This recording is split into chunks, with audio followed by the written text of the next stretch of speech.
right, it's October 11th, 2018, German Historical Society interview with Mr. Arthur Wilson. Arthur W. Wilson? Arthur what? Neil. Arthur Neil Wilson. I don't know what else. Okay, we're going to start off with some questions about your family. We're going to ask you who your mother and father were, and you can let us know it and a little bit about them if you could. Sure. My dad was Tom Wilson, coal miner. How many times he'd go to work in the dark and come home in the dark, no different than your father and your relatives. Great father. He was tough, but he was fair. A lot of people ask me, you're going to be 90. How the hell did you get to be 90? I said, I never smoked or I never drank. I never fooled around with bad women either. But my dad made damn right sure I didn't smoke and I didn't drink. And I think that's the only reason I'm here. But, yeah, I was born April 26, 1940. 29. 29, oh my God, I am 90. But, yeah, April 26th, I'll be 90. Had a great life. Born and raised in the 600 block of Lincoln Avenue, which, like every block at that time, was a great block in German. German was a great town to be brought up in, unbelievably great. Nobody got in trouble. Have our play on the corner every night, 9 o'clock. 9 o'clock, home. If I wasn't going home, my dad was coming to get me. And it was just a great gang. I went down to see Donnie Stevens the other day, and he and I reminisced, and boy, it was reminiscences. Yeah. He was one of my best friends, and he's suffering like I am. I was doing very well until about a year ago. Your mom. A year ago I had spinal stenosis, which left me paralyzed my left side. It's coming back. Doc Grundy said, I'll send you down to Allied Services, and they're the reason I'm here. They got me, they carried me in the house, and I'm looking at the ceiling, and I said, oh my God, I'm going to be like this all my life. They got me up, it took a year, 3 days a week, Sunday, Monday, and Friday, but I got to the point with her help, a cane, a walker, I can get around. Tell us a little bit about your mother. My mother was Florence Sherrill Smolical. She was, my dad insisted, there was times we had it tough. She'd say, I'll get a job. Well, no, you won't. You're the mother, I'm the father. I bring the money, you raise the kids. And she, great mother. I mean, if you notice, I'm very healthy. She fed me well. Too well at times, like this one. She feeds me too well sometimes. But they were great parents. They saw that I went to church. They saw that I did what I should do. Reminded me a lot of your family. And had a very happy childhood, very happy. Great neighbors, great, as I say, every night, 9 o'clock, you're on that corner. Brothers, sisters? Well, I had 3 brothers, which sometimes I wonder if I shouldn't have had a sister. The oldest one was Clyde, the biggest character that ever come down the street. He was a coal dealer, and as Milt Friedman said to me one time, if we could give him $1,000 and 2 suits, he could have been county commissioner. I got to Old Forge one night, went to the pizza shop. Where are you from? Wilson. What's your name? German. You know Clyde? Gee, everybody come over. Do you know Clyde? No, well, he's my brother. Then the second brother, very few people knew, it was Don. Don was an accountant and played piano and stayed in the house most of the time, where Clyde and I were out all the time playing baseball and stuff. And then the youngest one was me. Like I say, I had a damn good childhood. I think everybody did at that time. How about grandparents? Grandparents. Did you know them at all? Oh, sure. Yeah. Grandpa Wilson was president of the Mayfield Bank. He was, I don't know if he was council or mayor, but he was very active. Lived in Mayfield, on top of the hill on Gorham Avenue. And his wife was blind most of her life. She'd never know it. She'd have you in the house, and the kids would say, you sure she's blind? She'd go over, she'd grind the coffee, and she did not know if she has her finger in the coffee. When it hits that, it's filled. And she had all the tricks in the book. But she was just a wonderful person. Like I say, she flew I bet you 10 times out to Montana, where her relatives, John Smith, which I found out was really his name. She'd go out and visit him out there. She'd walk every night to church. Your grandmother's name was Smith? Out west was Smith. But she walked to church every night. And I remember her favorite thing was in front of Dunn's house, where you go down the hill, was a big tree. She bumped into it one night. Excuse me, she kept on going. Bumped into it the next night, she started feeling it. My dad said, just started, what? She says, oh wait, it couldn't be the same guy standing in the same spot. So, she had guts. And the other side of the family was the Smolicombs, which was a rather large family. And had a lot of good uncles and aunts. And this all became part of my upbringing, which I figure I'm damn lucky. But we lived on Lincoln Avenue. We bought Sam Walder's house and lived there my whole life, 28 years of it. Then I bought the house on the end of town, moved in there. But getting to be 90 is an experience. People pay attention to you now. Nobody listened to me before. Well, you went to school in German, right? German high school, graduated in 1947. Grade school too? Yeah, grade school. And the Kern Council building, graduated there. And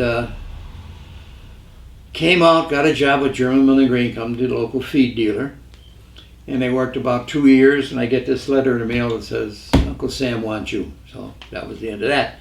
So February 14th, 1948, I went into service. Army, went to Korea, got frostbite, still suffer from it. And paid my duty. Remember, I was discharged on a Thursday, and I went to work on Monday. Everybody else would take the 5220 club. They sit in their ass for a year, get $20 a week. Now I got to get back to work. So I called Mill Freeman and said, can I come to work? I said, it's only 3 days and I'm going nuts already. So back with German Mill. Worked at German Mill for 28 years with a good educator named Ben Friedman, who was in his 80s. I learned a lot from Ben. And he was, we sit down and talk when nobody was around. And he was a good influence. I had a lot of good influences in my life. I know you were a numbers guy, accountant guy, but what did you start out with at German Mill? What did you do? German Mill, I was the accountant. I set the books Even when up. you first started? Started it. They had no records at all. Okay. And my brother Don was an accountant also, so he and I set up the books, got it going. And it was a pretty good living. I went to work 7 in the morning, many nights a week, come home to 8 or 9 at night. Then I would dress, shower, down to University of Scranton. I went to University of Scranton, got a 4-year degree going 4 years nights. Weekends I would spend in the library doing term papers. So I really didn't have a life till I was like 30 years old. And I got through all that, and then ends up the NEIU, which nobody understands probably to this day, is Northeastern Intermediate Unit number 19. I supervised the accounting for all 20 school districts, Wayne, Pike, all over. Good job. And got some citations from the state. And it was, I had a good life, I really did. I worked like a dog, night and day. But it was good. Then I started out, my first job was while I was working at German Mill. I worked for Mike Bernowski. Remember he had the bakery business? I don't remember him. $5 a week. From Mayfield? Yeah, $5 a week. And that was my start. Then I did a couple of small jobs also. When you were in school, you remember the teachers you had in grade school? Oh, grade kids school. You had in, the one that inspired me was Elva Edwards. I think she's the one that instilled me with the figures. She was a perfectionist. And she and I, we liked each other. If somebody had to write a board, she'd call me, mark the numbers down. And Catherine Pizer, another famous name. The one that inspired me, I think I tried to model myself after, was John R. Hogarth in high school. John R. was a man's man, Navy man. Used to be in the parade in his white uniform, looked like $1 million. And John's the one that got me. Along the way, I decided I wanted to be a musician. My brother played piano, so I picked up the drums. And John R. got me every veteran that died, from the church that they were buried in to either Bed Nash's gas station to go out to the country or down to German cemetery. And I was the one that had the beat, the black cloth over the drum, the boom, boom, boom. So we got through that, but a number of things. I stayed busy. I wasn't a drinker. Never have been, never will be. So we had a lot of good times. And of course, I had Bruce takes after me. I had a affiliation with baseball. We used to go up and we'd grab Faldo's field. Get up 7 o'clock in the morning. The gang of us would grab the field and we keep it all day. Everybody try, hey, when it's our turn, we play baseball. At age 4, Dr. Roderick and Dr. Finnegan? Muleheart? No, Milshart, and the guy from Carbondale, the surgeon operator. He said, at 4 years old, my dad had to carry me upstairs. I couldn't make 2 steps, I'd fall. Tonsillitis. They were so big, they used to put a pipe down for me to breathe. Wow. So Dr. Milshart said, this kid's not going to make it. So Dr. Gordon was the surgeon from Carbondale.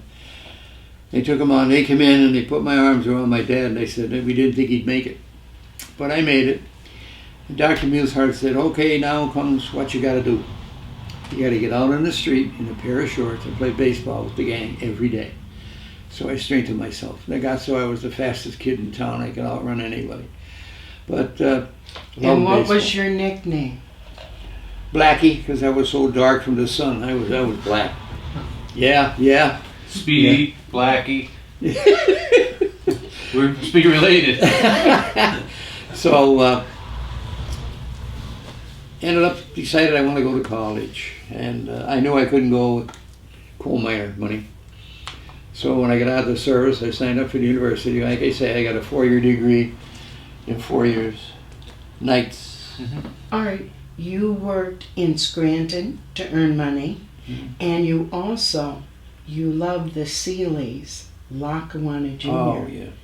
Why don't you tell them about that? Well, Mr. Seeley was a man's man, the kind of guy that I couldn't wait to go to school. He was a great guy. And he taught me that, you'd be right. Scranton, Lackawanna, I got the education. When I come back from the Army, I now was able to have the GI Bill, which meant I could afford to go to college. I went to the University of Scranton. It was a waste of time. I mean, Scranton, Lackawanna, I didn't learn a thing more at the university I did at Lackawanna. They gave me a great basics. In fact, we had a guy by the name of Dr. Brown. He's an avid fireman. If he was having a class, we had the old barracks up at the university. And the fire siren sounded, he'd go right out the window, leave the class. He'd say, Wilson, start at page 30. So I was actually monitoring the class. But I loved it. It was great. When I come back, I also had some GI left.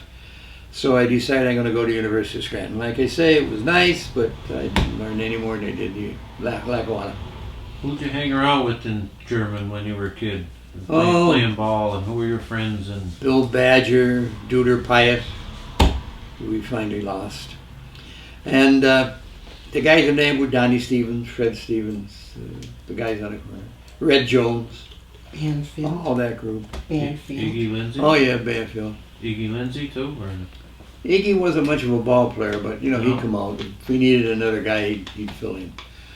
But it was nice. I mean, we had our own athletic club up there. My father was older than you, but did you ever watch? Did he ever play ball? Because he told me he used to play at Fowler's Field. Yeah. But he said he got his front tooth knocked out once, missing a ball or something. And I said, well, it comes down the line. You weren't much of a ball player. And I said, you're supposed to catch it.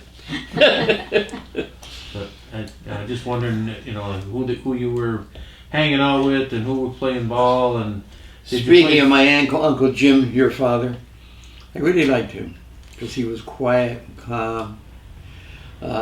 They lived in the other side of Carey's house, Doc Carey's house, and I would go home from work and almost every night I'd stop And he'd be reading the paper, and we'd read the paper together and talk about things that happened. Uncle Jim was a nice, calm, cool, intelligent He was guy. a baseball guy too. He loved Oh, yeah. baseball. Yeah. So, How about those nice chili burgers and you said Wimpy's on those Well, that- midnights, yeah, I 11 got o'clock some- at night in the backyard? between the service and everything, I didn't have too many guys my age hanging around when I got out of school. So my friends were Bill Badger, Lloyd Young. Every Saturday night, Mrs. Young would make Wimpy's. I mean, kettles full of Wimpy's. And all the guys in Germany would go up and lay on their front back grass. And Paul Miller was there, who was the king comedian, and he would tell jokes, we'd all laugh and carry on to about 2 o'clock. Mrs. Young would holler out, anybody going to church tomorrow? That mean get the hell out, you know. So we would go, but it was a great gang. There was no fighting, there was no silliness, it was just a good time. Did you have Tom Evans in school? Was he a teacher when you were in school? He was a teacher when I was there, yeah. Lived across the street, used to come over every night and sit on the front porch with my dad. And I had to sit there and suffer through that. But, oh yeah, Tom was a good guy. Wasn't too good a teacher, but he was a good guy. Yeah. And so I got along the way, graduated high school, and decided, what am I going to do? Which everybody faced. Well, happens my brother Don was going to Lackawanna. And I watched him one night doing books. And I said, yeah, I think I might like that. He said, well, tomorrow night we'll sit down and show you what to do. Took a liking to it, ended up going to university. I went to Lackawanna for 2 years with Mr. Seeley and them, who I thought was the best education. Then when I went into service, I could afford school, so I went to University of Scranton for it. And as I say, I worked for the German Mill and Grain, which from 7 in the morning usually to 7 at night, run home, shower, run down to university. That was my life until I was like 30 years old. Finally, I got a degree, and Doc Bensky comes along and said, you know, you're what we need at the IU. The directors are complaining that I'm keeping the books. So I set up the books for that. And as they say, I was in charge of the accounting for 20 school districts, Wayne, Pike, all over. Got to be a big job, you know, $30, $40 million budgets, stuff like that. So I went through that, enjoyed it. I always enjoyed accounting. I never got tired of it. And finally retired. Went in one day, and he said something. He said, I got a call from Harrisburg. He says, our form such and such is late. I said, yeah, you want to do it? He said, stuff you're giving me, I don't have time to do it. So I got on the phone with the head of the finance department in Harrisburg, named Ralph Girolamo. He and I were buddies. He said, Ralph, what are you bugging Doc about this report? I said, you don't know nobody's ever on time. Give me time, will you? So we got through all of that. And I went in one day, and Doc said something about something, I don't know. And I took it the wrong way, and I said, I'll tell you what, Doc, I quit. That's it. I was just ready to turn 65. So I said, I'll write your resignation this afternoon. So he laughed, and I come back, and I had a pencil, a piece of paper. I wrote down, you know, this is it. Thanks for everything. Goodbye. And about 3 o'clock he comes in. He says, you're serious, aren't you? I said, I'm done. That's it. I'm going. Should have hung on, like your wife was saying to you. Should have hung on maybe 5 more years, and I would be a rich guy today. But it wasn't. I just wanted out. Getting back to your history a little bit, do you remember your parents were born in this country? Yeah, both of them. Grandparents came from where? England? Morganshire, England was Mrs. Smallacombe's town. Morganshire. And I don't have to tell you, but I always admired Uncle Hank. He was a great guy. And grandfather was a great guy. He had a handlebar mustache. And his delight was take him in, put him down, give him one of the kids. He'd sit there and rock. He'd usually fall asleep before the kid did. But he was a great guy, a hard worker. He had hands like short, typical Welshman, you know. They come over here, they worked in the mines because they were short, they could do it. And he, like your dad, you know, it was down to no drinking, no silliness. And I had great uncles on both sides. Didn't you tell me a story about your Dad wouldn't get on the trolley because he was dirty? Oh yeah. He'd be And coming back when he got home, how to did he from work, wash? and he'd walk all the way from Erie Breaker every day. Yeah, why don't you take the bus? It's like 15 cents. He said, I'm dirty. He says, I'll make the seat dirty. The ladies' dresses will get dirty. Oh. Now, you gotta be kidding me. No? He walked home every day in rain, anything, you know. And he would come home and he'd sit the end of our garden. We had a nice, Dad insisted on a nice garden. My mother had like 50 rose bushes, you know, and she doted over them. Flowers were always in the back. And we had steps my dad built, concrete steps, to get down the alleyway because we were higher.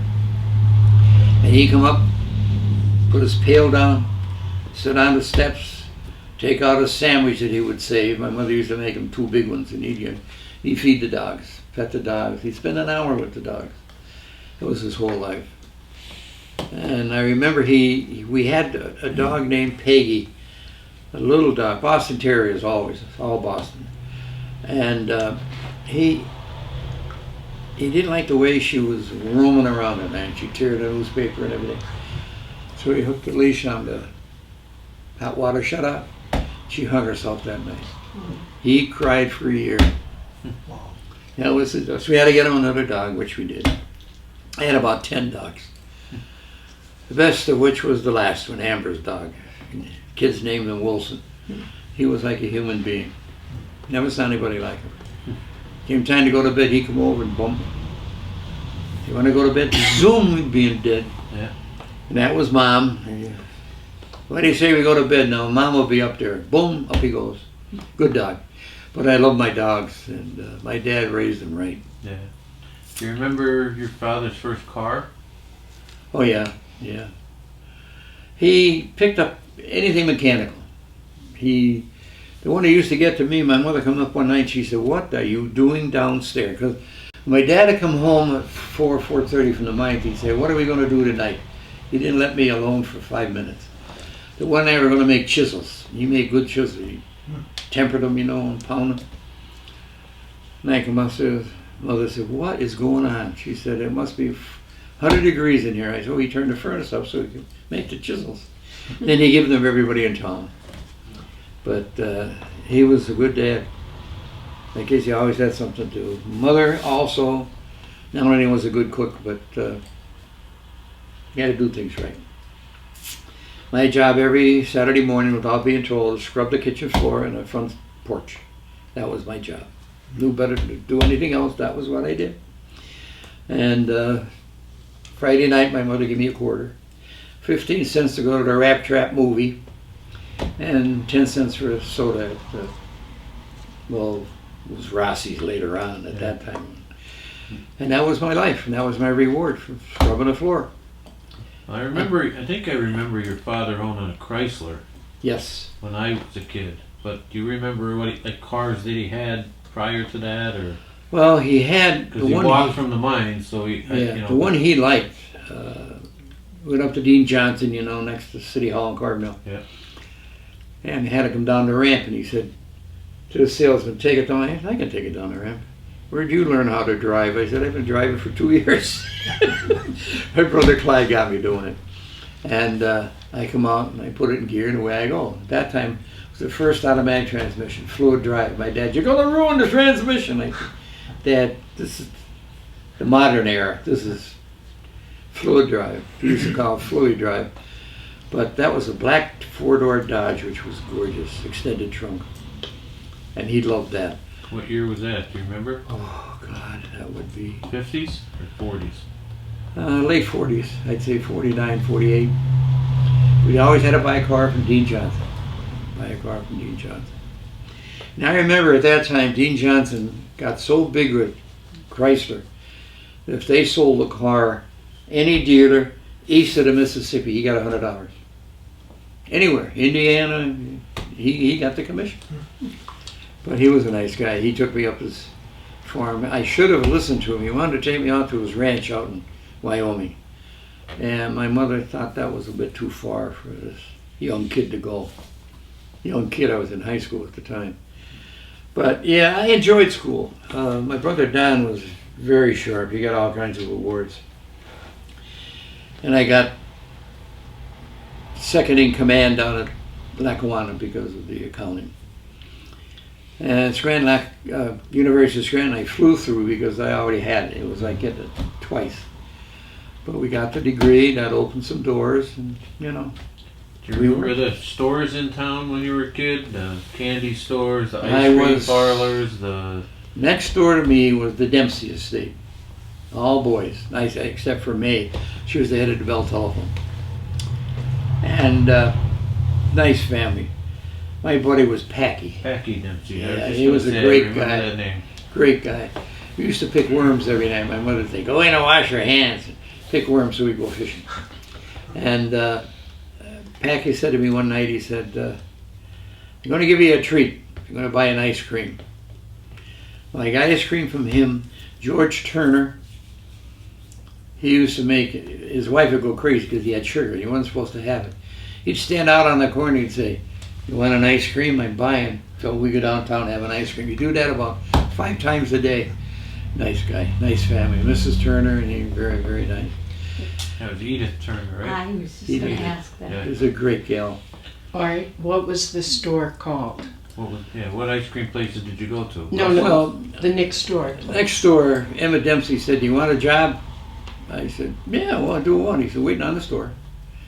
Okay, so the name of the store was the It'll Do Store. So I said, "Why was it called the It'll Do Store?" When they build it by hand, and they'd hold a board up. "How does that look?" It'll do. That's how they got it. And it was, to the day it was torn down, it was the It'll Do Store. And that was where? Right next door. We were 606 Lincoln. The It'll Do Store. What did they sell there? Candy, ice cream, and on the sides illegally beer. My mother said, "You're not going to sell beer." So I told Emmett, I said, "Emmett, Mom won't let me sell beer." So how's she going to know when you're inside? So I sold beer. And how long was that there? I mean, it was there when you were a kid. You remember? 'Cause I don't remember it. I figured what happened to it. I know it In sort the of 30s? fell apart. Yeah, it would be the 30s. It sort of fell apart already, but it was a typical store. There was, Prushinsky's had the store out on Rushbrook Street, Rushbrook and Lincoln. I forget who lives there now. Yeah.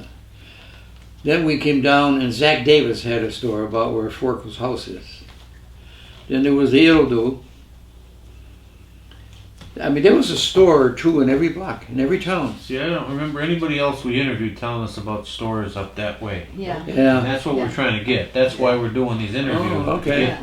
Get stuff out of people's heads that they can remember that other people don't Yeah. remember.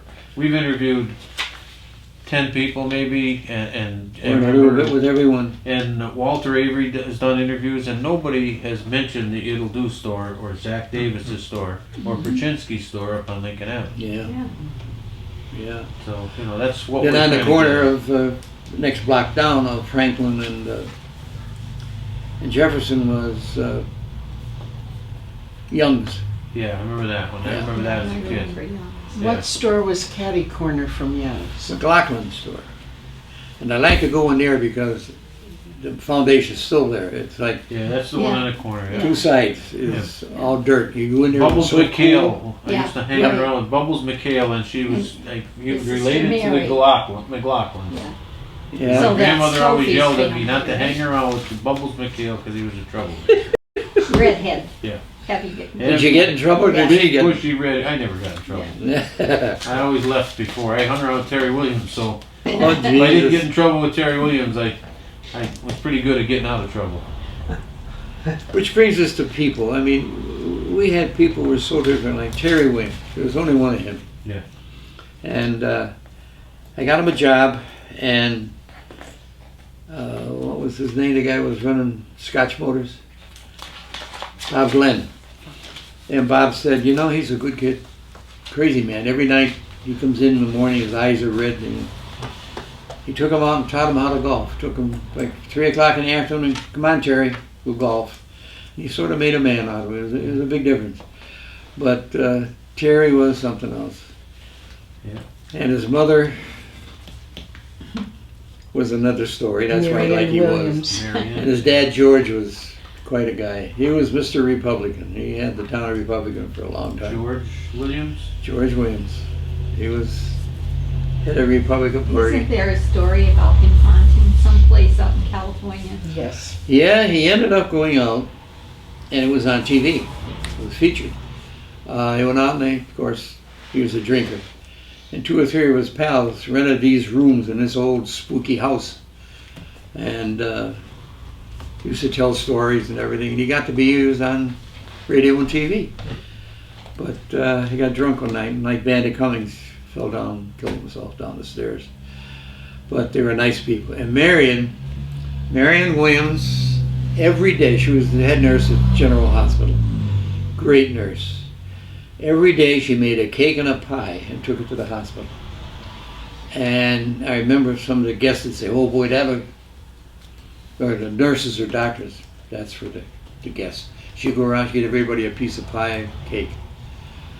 People like it you don't have today, you know. But she was a great nurse. She used to stop at the house. If I had a cold, she was the doctor.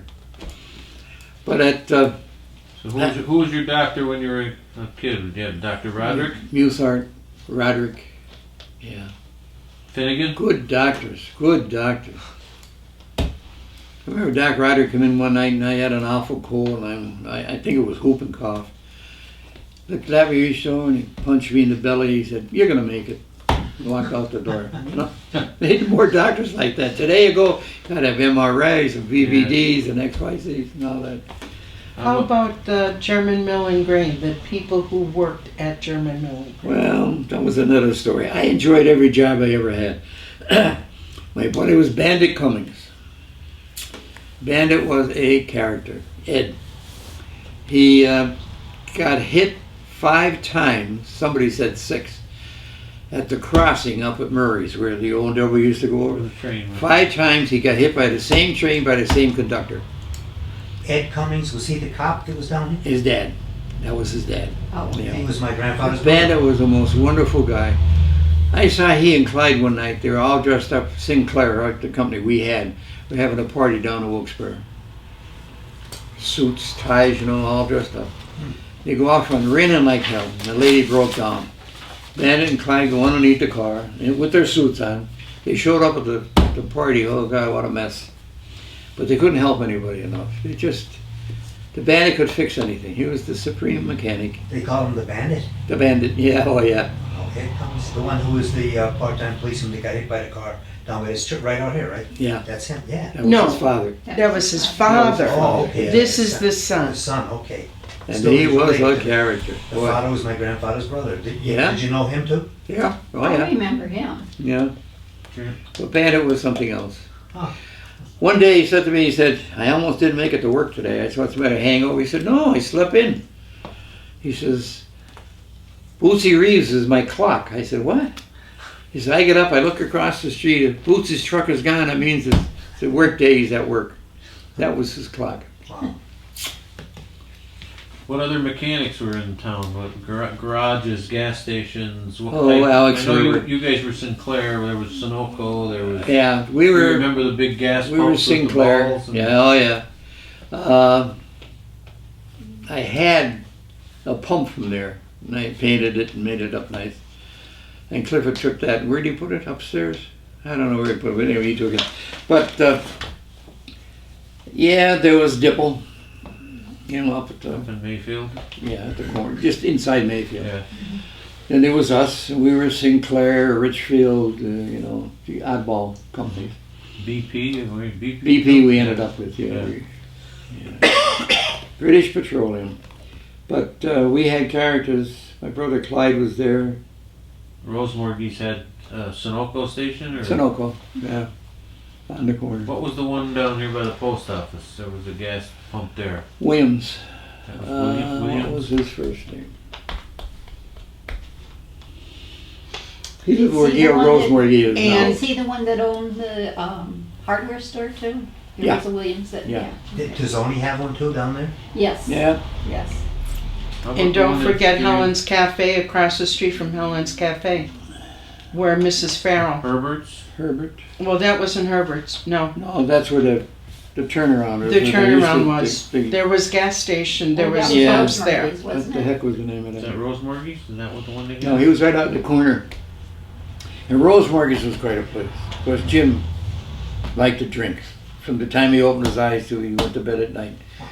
And it was the honor system. He'd put change on the counter, go across the Windsor, and he'd watch who, honor system. Do you remember the pumps that were in front of Edith Langman's store? Barely, yeah. There were a gas pump There was there. pumps there. There's pumps all over because, cars were the big thing at that time. Yeah, like you say, the one next to the post office, that was Williams. Can't think of his name. And the First- one that's still there in the corner, the first one I can remember there was Nicky Sissio, We're crossing the Windsor where, Yeah. where Mhm. Yeah. Cerniak is now. right? Mhm. I remember Nick Sissio there and Cerniak's when they took it over. Mhm.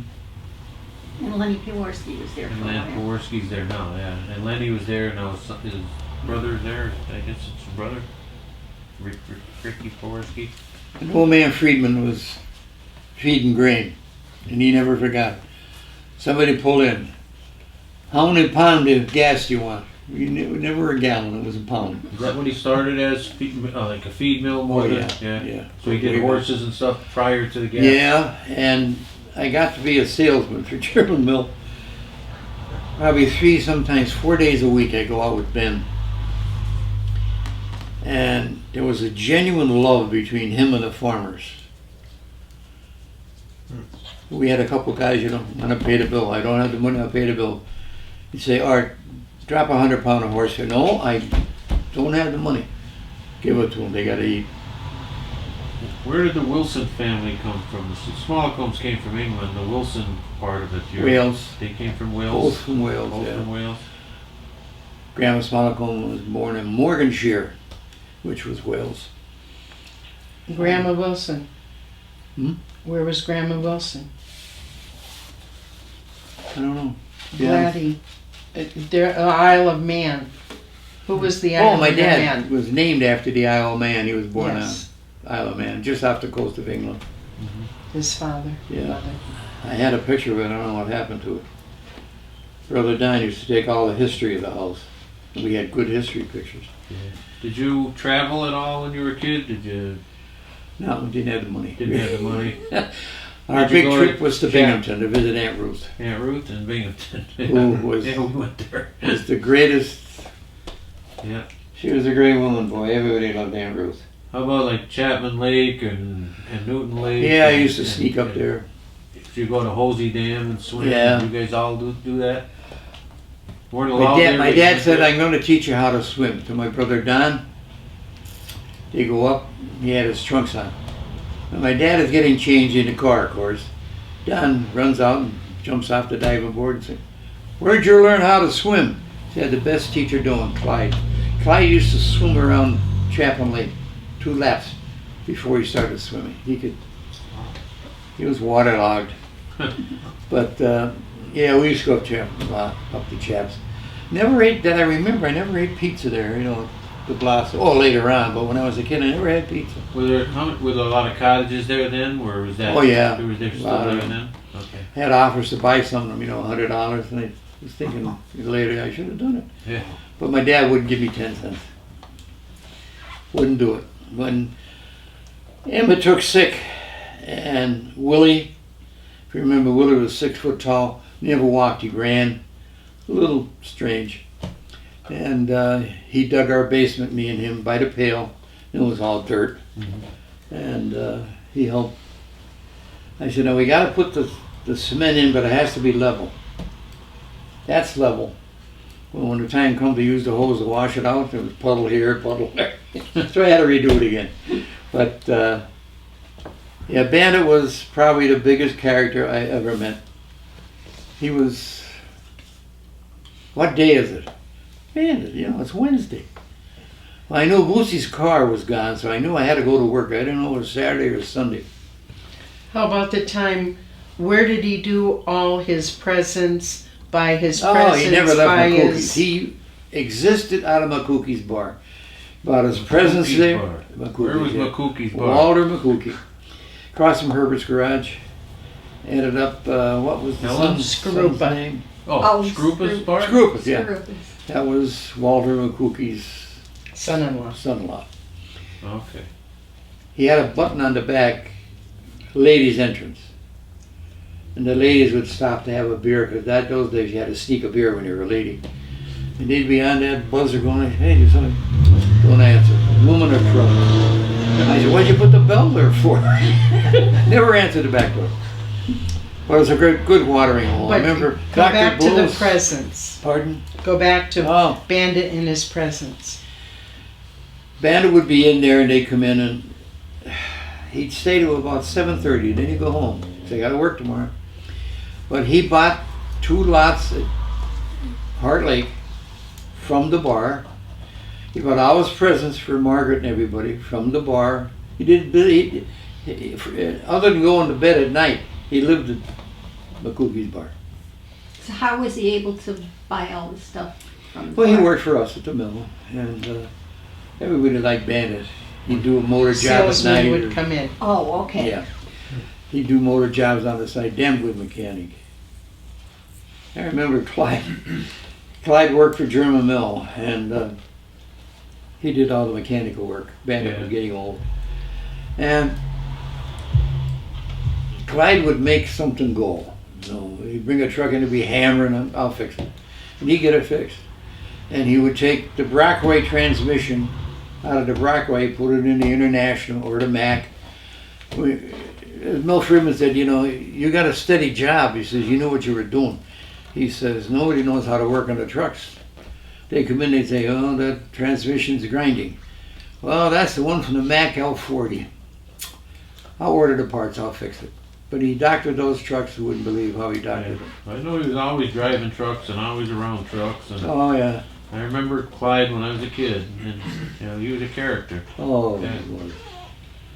I enjoyed him totally. Yeah, Florence. He was funny. Yeah. And 2 daughters. Yeah. He said, I never had a child. I said, what do you mean? He had Cheryl and Judy. No, should have had a boy. Yeah. I said, well, I can't do anything about that. But You went to church here at the Methodist Church your whole Always. life. Your family did before Always. you, and always. Yeah, you were married in the church, yeah, in this church here. yeah, first. Second one, where did we get married? We ran away to Elm Park. Elm Park, Methodist, yeah. We got married in Elm Park. And Dr. The guy that married us,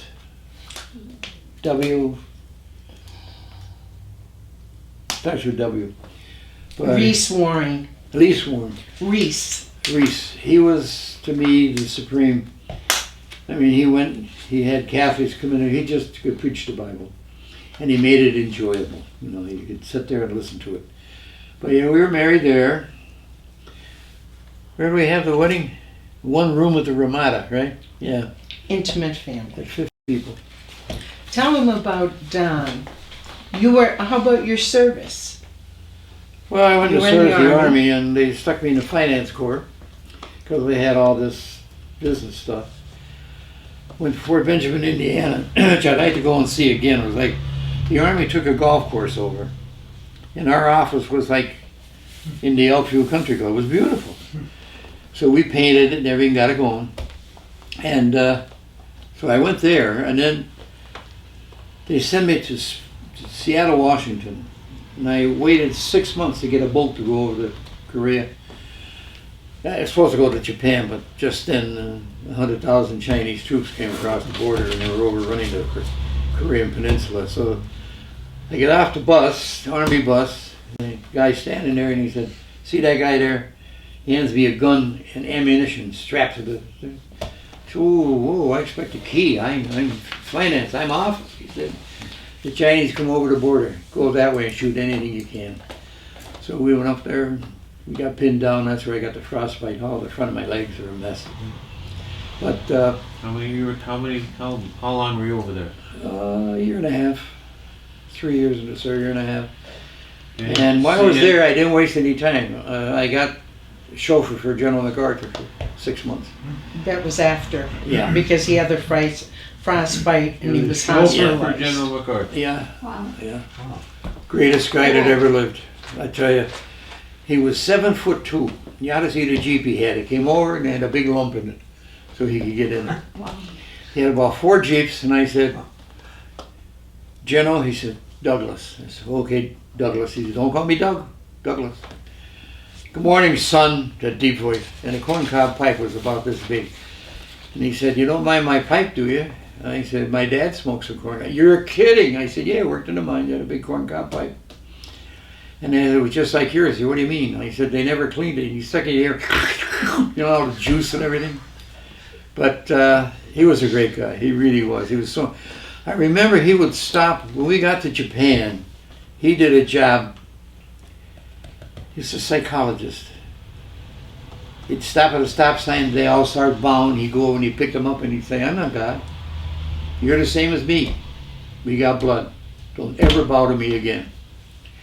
He went to the Imperial Palace, which of course, he would dare step in the soil. And he brought a tank with him and he said, open the gates. And the Japanese shoulder looked at him, he said, well, he said, either open them or knock them down. So he ran the tank right through the gates. He says, this is the people's palace. From now on, they will be in here, not you. It was open to the public. Ate a few meals there. But he was my hero. He really was.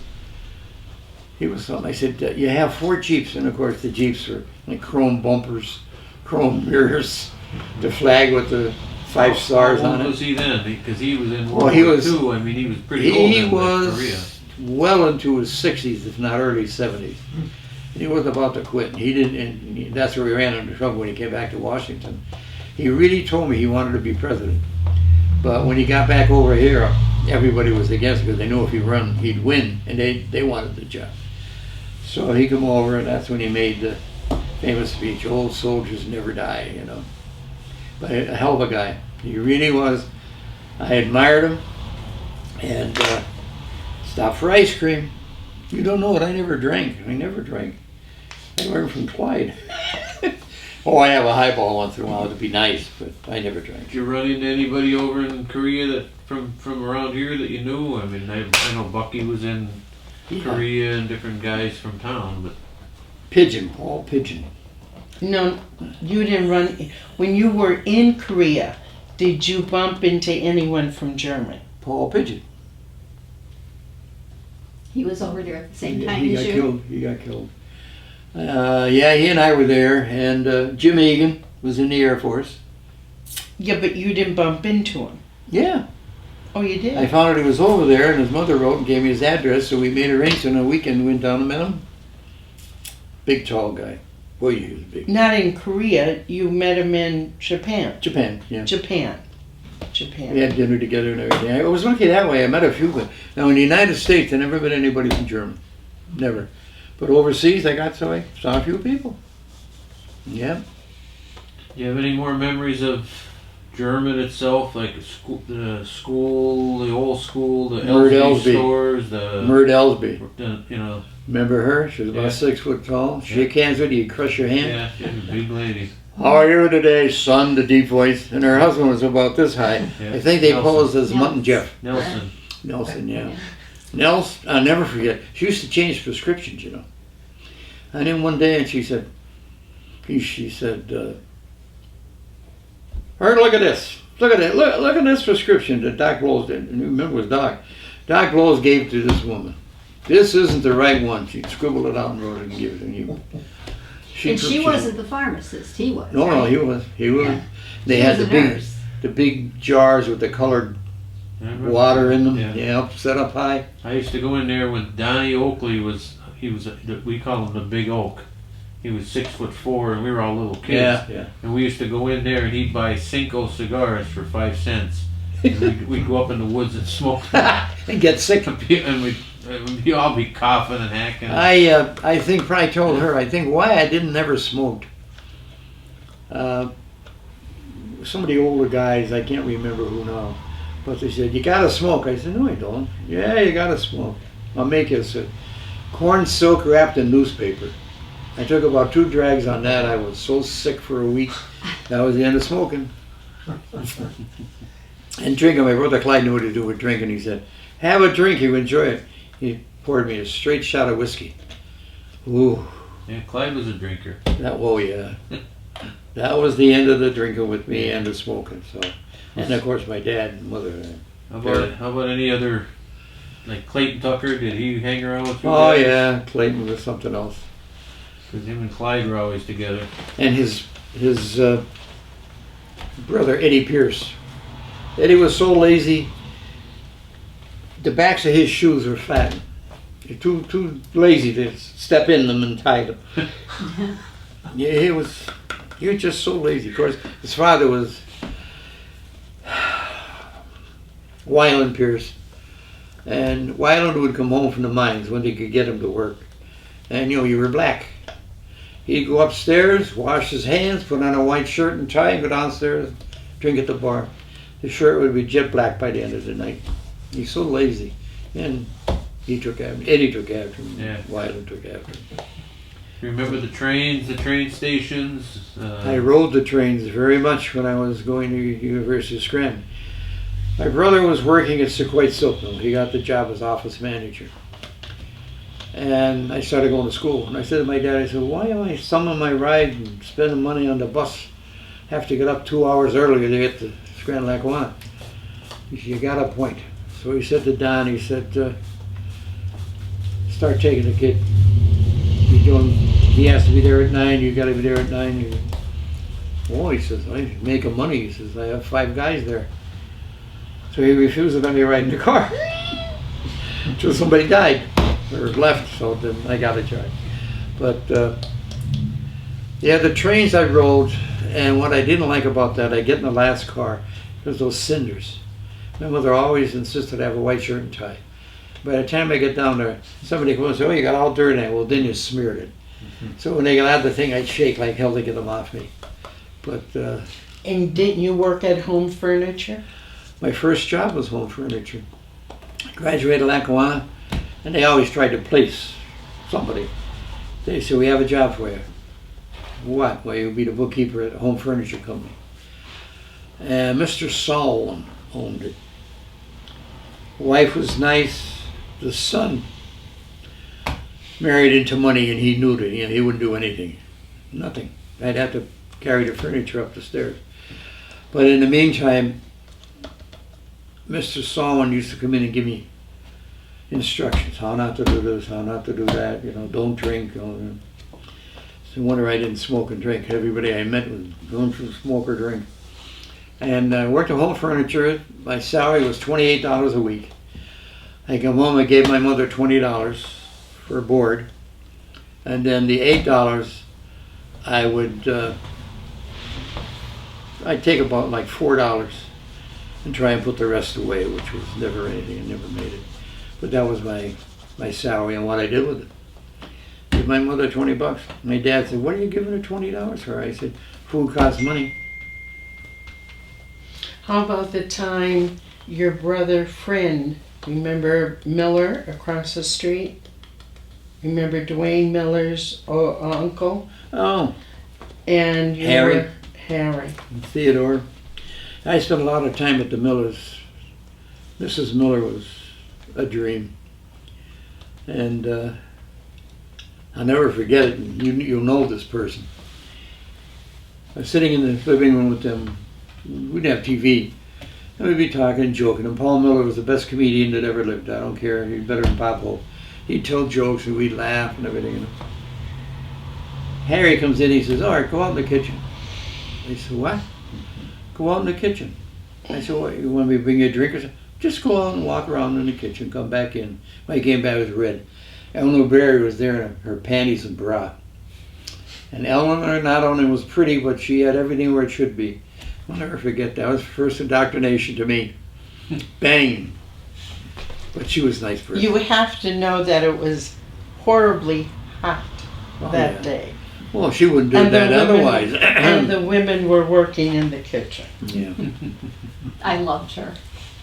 Mm. And what did She was a Harry? doll. And didn't Harry take you to Washington once? Well, My dad was very strict. 9 o'clock, the siren start to blow, he'd be coming for me. We're down in Collins's, which was the local hangout. You had to go there at night, have a Sunday with Grace. And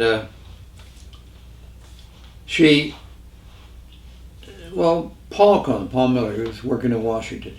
One day he lived over where Dominic's is now. He lived in the apartment upstairs. And I go down, it's like 9 o'clock in the morning, and he's standing at the bus stop with a suitcase. I said, Paul, where are you going? He said, I'm going to go down to Washington and work in the Statler Hotel. He said, I called them, they need somebody. He said, I'm going to go there. He ended up with the head usher's job. He would pay $10,000 a year for the job, and he said, I'll make that back the first month. So that's the way I got involved with Washington. So one night, his nephew from Binghamton, real nice guy, but a gay, and he had a brand new convertible. He said, get in the car, where are you going? We're going to Washington. I said, oh, geez. So I figured Washington, you know, that's 20 minutes down, 20 minutes back. Well, 4 in the morning, I said, I better call. My mother and dad are going to have the police out. So I called, and I knew where I was going to get it. I said, Mom, where are you? I'm in Washington, D.C. Who are you with? Oh, I'm with Paul Miller. Safe drive home. That was the end of it. But I was in trouble. It was the furthest I ever went by myself until that time. We had a hell of a good time. And excuse me, black ears for a minute. We're standing at the reflecting pool, you know, that goes between the mall. He had a goal, so he peed in the reflecting pool. Had a head on it when we got finished. I imagine other people have done it, but I did it. What about your political career?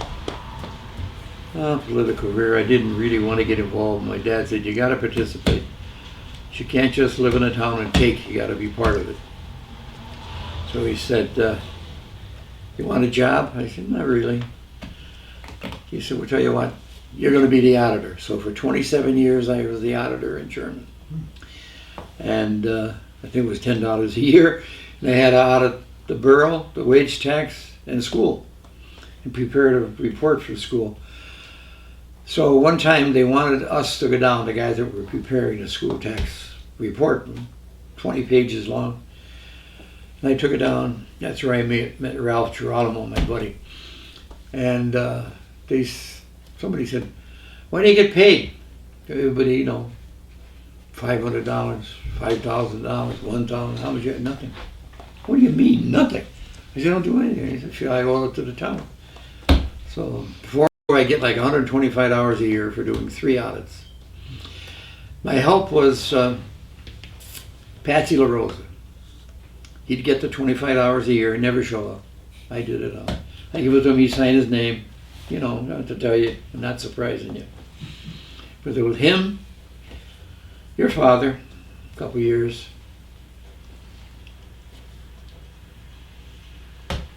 And your uncle, I'll never forget, I'd come home from school every day. And of course, Carrie's around the corner, and your dad lived next door to Carrie's for years and years and years. And of course, your dad was an avid reader. I think he read the page number at the top of every page of the paper. And I'd be going by and he'd say, you see this? So I'd go in and I'd sit there and he'd read me the newspaper. I'd come home like, where were you? I was reading the paper. Well, my uncle was reading me the paper, but every day he'd stop. He'd either be on the porch in the summertime, in the wintertime I'd go in the house. Aunt Lena would make me a sandwich. That was Uncle Jim. Yeah. That was Uncle Jim.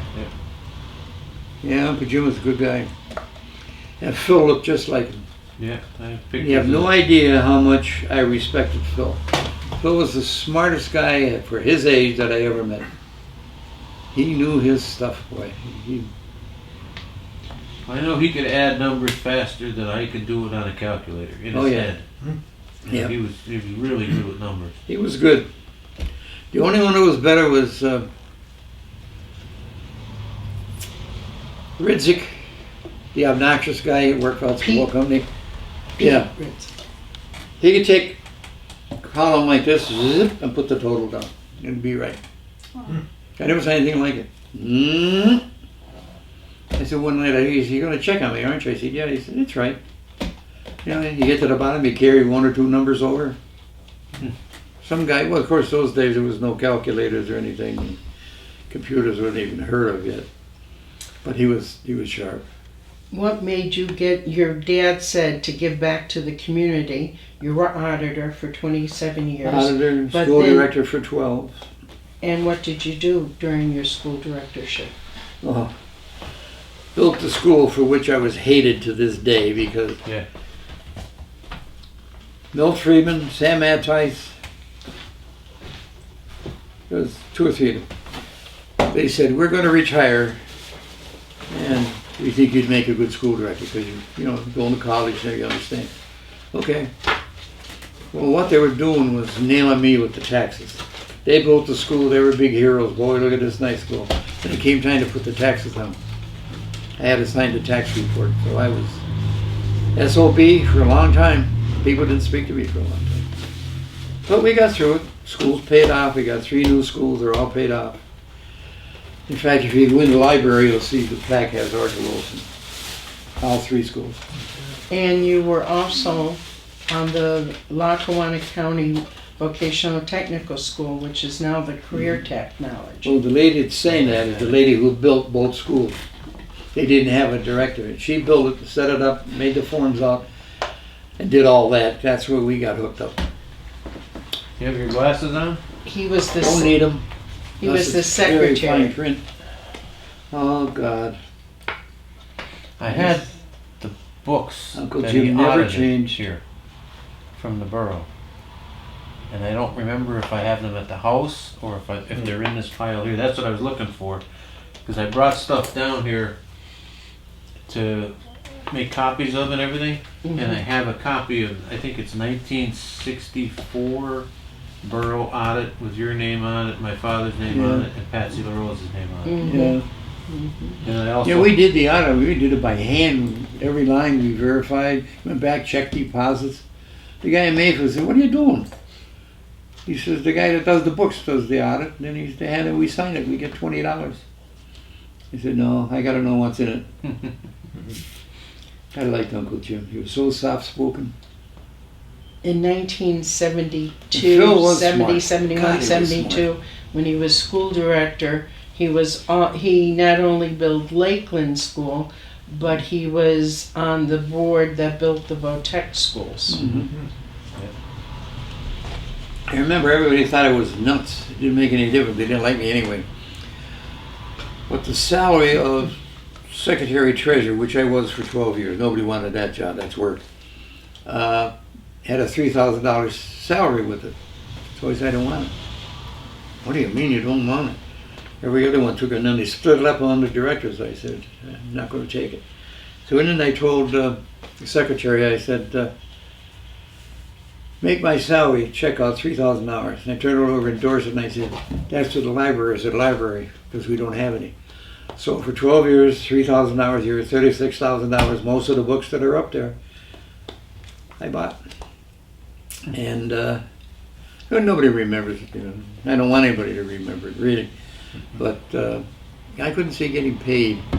But that German mill, and I didn't have thousands of dollars a year, but I had enough to get along, have a car. At that time, that's all you needed. I know you were close buddies with Larry Keyhart. Yeah. Oh yeah, I Memories put of up with Larry to the day he died, yeah. Larry and I used to meet almost every night in the back of the store. And I remember he made kibasi, and I tell her, if you saw how kibasi was made, you'd never eat it. Anything that fell off the butcher block, pick it up, throw it in the grinder. Then he would take 2 scoops, biggest scoops I ever saw, of oregano and this and that. Oh my God, he used to get sick. He'd grind it all up. I'd help him stuff it. He always got his stuffers, Casing. casings, yeah, from Germany. $500 a barrel. But he said the rest of them were using plastic. Half the time he'd be filling it would blow. But he always had the regular casings. You could cut it with a fork. Do you remember when he was racing? Or did you know him when he was racing? Oh yeah, that's what got me into it. That's why I ended up with the 3 sports cars. He started out as ice racing, which, come on out and see me race on the ice. Yeah, freeze your nuts.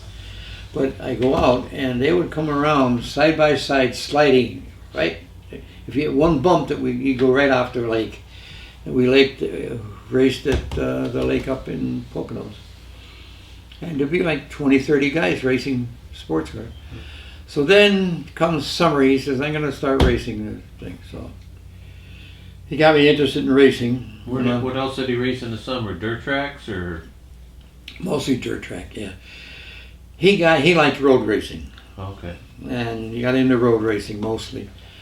And he did well, and that's how I got to meet Jack Darren. Oscar Kowaleski, our buddy. I need a mechanic, an operator for the Auto World, which at that time was the place. Oscar is sharp as hell, and he came up with the idea. He wrote to all these companies and said, send me ads, and I'll put it in a book for nothing. He created a magazine about that thick. Then, of course, he sold the magazines. Knew what he was doing. And Auto World got to be the place. You get down on the front and stay there. He had a gas station out front, which became Jack's Garage. And Jack went in one morning, opened the door, threw the switch, and blew the place apart. That's how he got. That's how he got all burned up. Everybody figures it was in racing. It was from the gas explosion. The fuel, racing fuel. Yeah. He's scarred. Yeah, I see. His hands are down, like this, you know. But awful good guy. Awful good guy. So, His best friend is Roger Penske. He comes into Carbondale and visits. They go way, way back to the small town. Just, Outside of Philadelphia. yeah. They were born and raised there. And Jack is a smart guy. I've watched him design parts. And they were. where did Larry race road racing, and did he have his own money and run his own car? Or did he His run dad had money. Oh, His okay. dad used to fund it. Land He didn't store. like it, but yeah, he funded it. And His father had a store in Mayfield, right? yep, right on the river. Yeah. And I'm the one that got him to come to German. I said, I went in one day and like you closed the door and you had to slam it and it was so cold in there. I said, geez, why don't you? And well, he says, I don't want to stay here. He said, this is a rat trap. He says, I wouldn't mind having a store.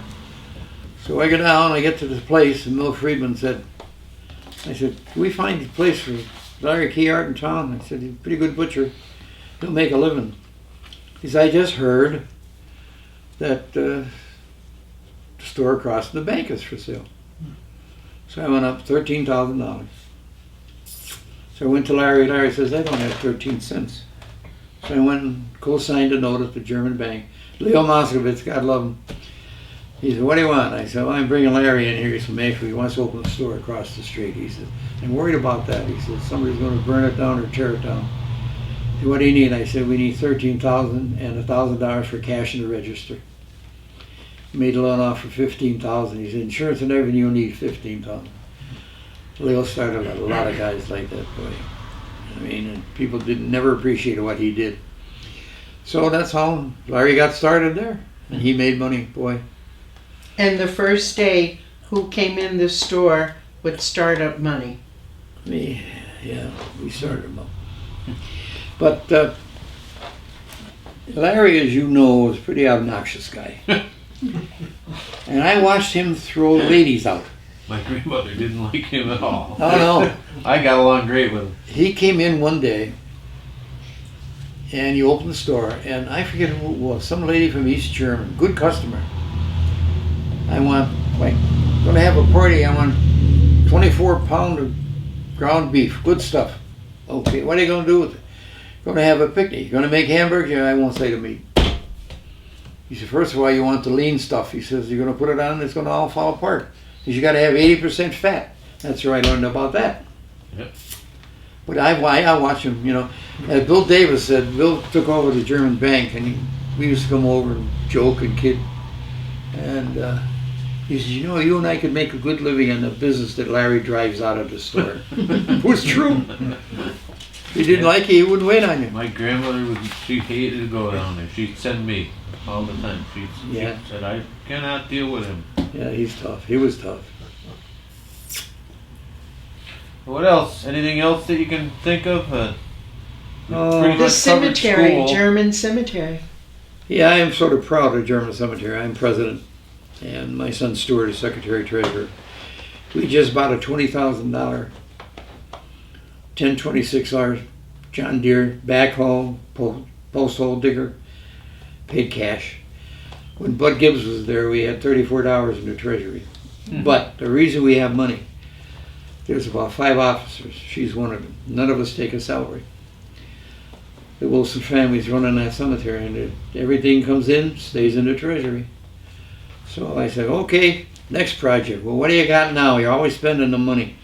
I said, I want that cemetery paved. So next in the spring, we're going to pave the whole cemetery. And Now, when Not monuments. explain how the money goes in earning interest when someone buys well, a grave. we got enough that we invested. We get about $8,400 every 3 months for that cemetery. And it's not taxable. So we were taking in about $32,000 they were just sitting there. So that cemetery is going to be in good shape. And Stuart has computerized the entire cemetery. You buy a lot from him, he'll put it in the computer, hand it to you. I can go down and say, show us my plot. And he has where everybody is buried, the date they were buried and everything. All on computer. Oh, great. Hate to say, but my son's a genius. He didn't take after me. Must have been the mailman, Shat's Battle. I thought you'd like that. Shat's battle. There was a piece of work, Shat's. Yeah. But yeah, But Him and with Jimmy the Gillen. income, half of what you sell down the cemetery Yeah. goes in to an investment account. yeah. Totally. So a lot for $800, 400 goes in there, 400 goes in 400 the treasury. immediately goes into an account they cannot touch. That's Yeah. why the interest it's so high. Accumulates. Is there a Yeah. maintenance fee you people pay when they or just one time of plotting? That's it. That's it. One time. And I'm going to make a brochure up because I think everybody should own a lot in the German cemetery. We have 24-hour, night and day surveillance. Stuart has these infrared cameras. Caught a guy the other night, knocked the tombstone over. Oh. He takes in, he's, come on, we see who it is. Bing, bing, bing, bing. He had the license number. Guy's going to pay for See it. if you can go back and see when I was over there with Hunter and I uncovered a grave that I found under the grass. No kidding. I filmed every stone over there. It's on my I website. found one completely buried under the grass. I was over there with Hunter and I said, there's a grave here. And I uncovered the grass in there. I can't remember who it was. Not to ask Stuart, you probably remember. They probably didn't have the money to dig the It grave. was about 4 or 5 weeks ago that me and Hunter went over there because I wanted to show him where the small cone graves were. Yeah. And we walked over, and then I walked back, and he says to me, should you have done that, Papa? And Yeah. I said, yes. I said, there's probably a family that would Didn't like to have the know money. that this grave is here. Didn't have the money. You know, I said, there's nothing on it. It's covered with grass right over the top of it, so I uncovered it. When it gets me, two rows up and about 4 graves coming towards the middle of the cemetery. There's a gravestone there that's all metal. You touch it and it rings. Not a rust spot on it. I'd love to know who the hell did it. Old style thing, you know. In fact, you can pick it up. Where it was bolted down, it's all rusted off. Was that cemetery there before they moved the graves from up there? Or Oh, no. Was there was nothing there? That It was a part mountain. of that was part of There the. was a mountain there. I'll show you a picture. Big mountain right in the middle. So that wasn't part of the DuPont plant or anything? Powder mill? Yeah, they owned it, but Hudson Coal bought it to get the coal underneath up there. And of course, they were the main manufacturer. You know, nobody wanted it. What they did. Who owned the cemetery land in the beginning, very beginning? Oh, I don't know. DuPont. Yeah, Was- DuPont, yeah. Yeah. DuPont. Yeah. And They said it was part of the powder mill. yeah. Yes. Yeah. They moved those graves, dug the body up at the cemetery up above Gibson Street, carried it down on a caisson, dug a hole down there, put it in, filled it in. Grandpa Smolacone was one of them. They got $15. dig 2 graves, and transport it down. It was done in 1930, 31, 32. And then, see, I have nothing but scorn for Hudson Coal Company. I shouldn't do that. You know, they probably put pants on me. But they were terrible. They come in one day and they got a bunch of the guys together and say,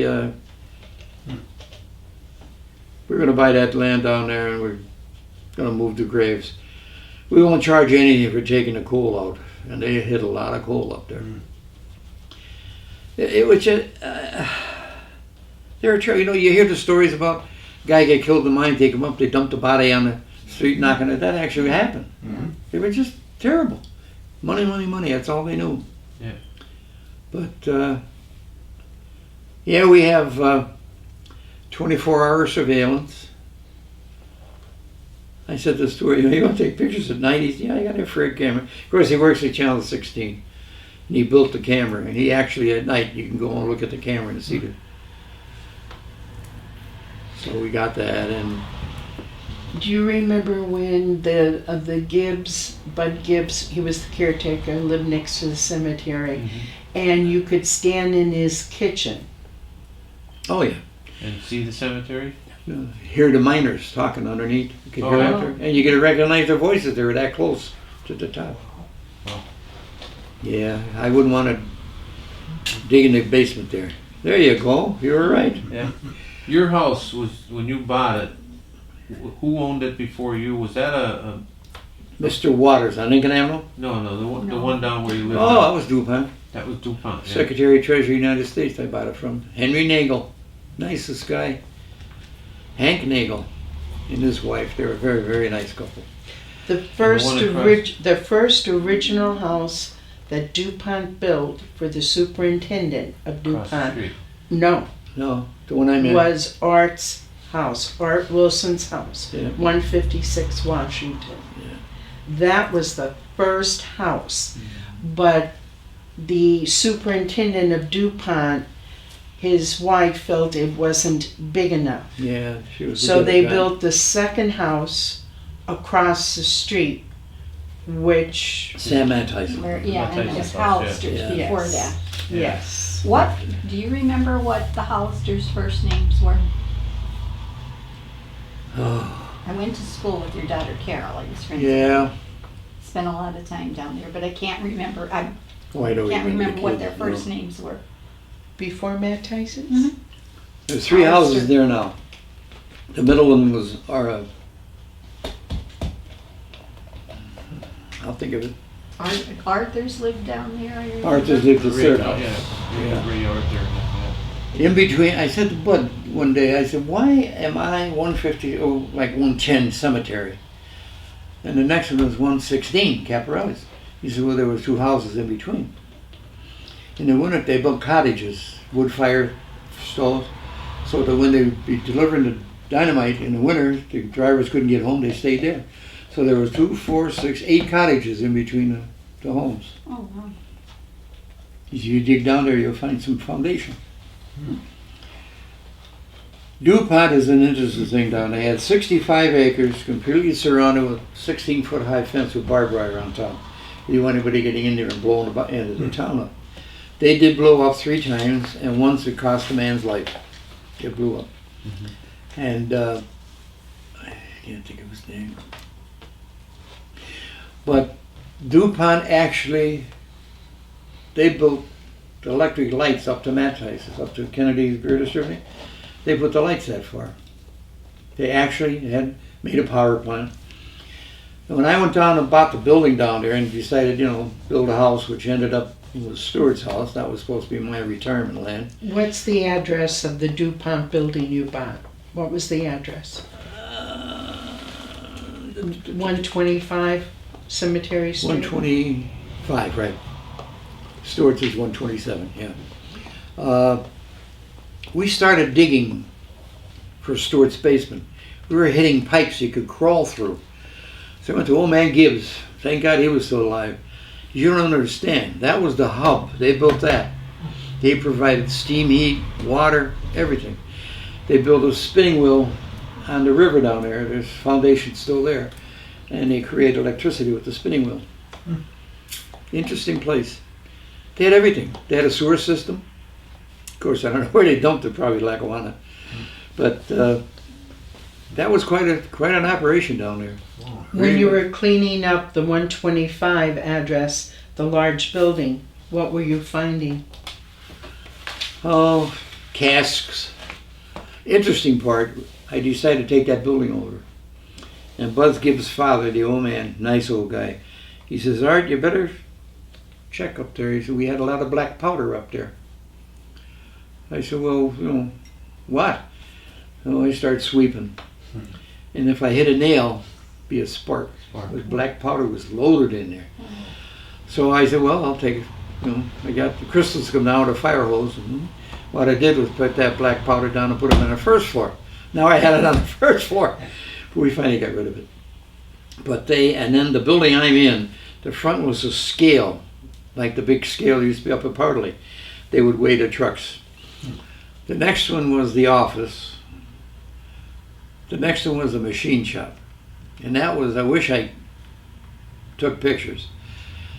They had a wheel driving, And then if you wanted to drive a drill press or a saw or something like that, you push it over and it would touch the spinning wheel, and that was your power. The next part was where they made parts and everything like that. Then they stored, which was illegal, they stored dynamite and blasting caps. You're not supposed to put those two things together. And then the last part was the furnace where they drove, and they used to drive steam heat all the way up to me. And old man Gibbs said, you never had heat because by the time I got up there it was cold. But everything came from that building. Water. Yeah, DuPont put electricity all the way up to the pole in front of Kennedy's. And then Grand Electric come in. It's quite a place down there. Old man Gibbs was I used to sit and talk to him. Yes. Wish I was informative of his. Buzz Gibbs' father you're talking about. Yeah. What did he do? Was he work for DuPont? He ran the place before Bud took over, and then Bud took over as general manager. His wife was, help me with the name, she was a nurse. Everybody in town used to go to her. She used to do operations and everything. And it's a very nice lady. Clifford, every morning, 5:30, Clifford would get up and go down and have breakfast with him. What do you want today, Clifford? Got any ham? No? Eat breakfast down there every day. But nice people. They're all nice people down there. The artists were nice people. And didn't Bud run the train up at Newton Lake? The train was, his uncle built the train at Newton Lake. Bud was the engineer. Oh yeah. I used to go up and get a free What was ride. his uncle's name? The last name was Gibbs. Or was it I don't the know mother's? what his name was. He was from Carbondale. But he built it. He cut the ties, rough hewn. And he made it. I bumped into a lady the other day and she said, I remember that train. I said, you're old. Somebody said that train is around someplace. The engine, they sent it to Scranton and they did something with it. It was a small train for the kids. Yeah. And they took the engine and I think the drive wheels, and what they did with it, I don't know. Because we're talking 3 generations now. But it was quite the place. Anything else you can think of? The Yeah, church. I got a very nice cousin The United named Methodist Church. Oh, the church, yeah. I was 40 years I was a financial secretary. Did all the budgets, all the audits, all that stuff. For which, of course, I got nothing. Which I didn't want anyway. But now, of course... You didn't eat any of the Welsh cookies either, right? No. 3 times a year. I never realized until I went down there a couple of times. You probably did it. They are work. Yeah. We're making them again on the 27th. Oh no, who the hell's gonna do it? I've been asked to get orders.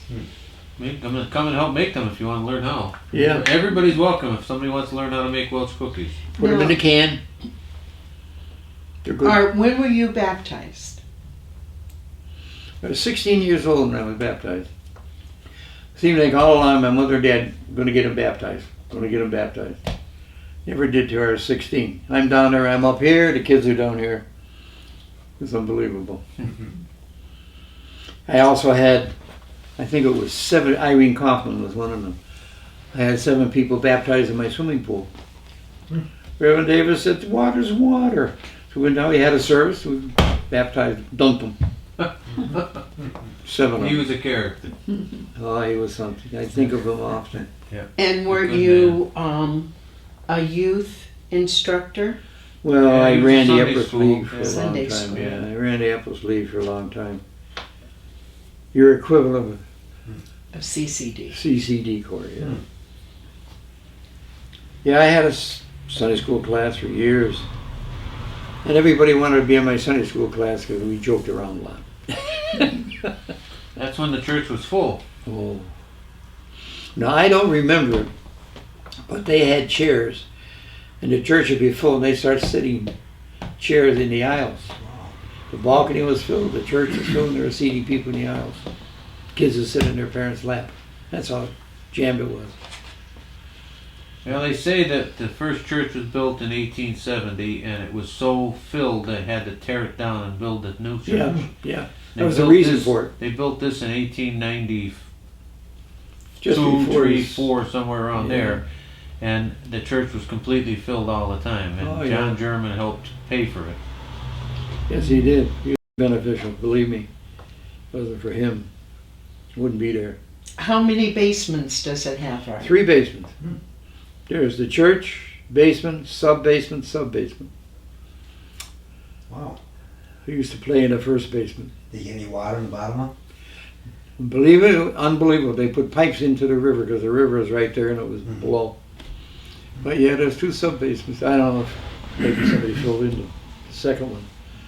But had many a good time back there. Worst injury I ever got, we were shooting quates and somebody had the pusher.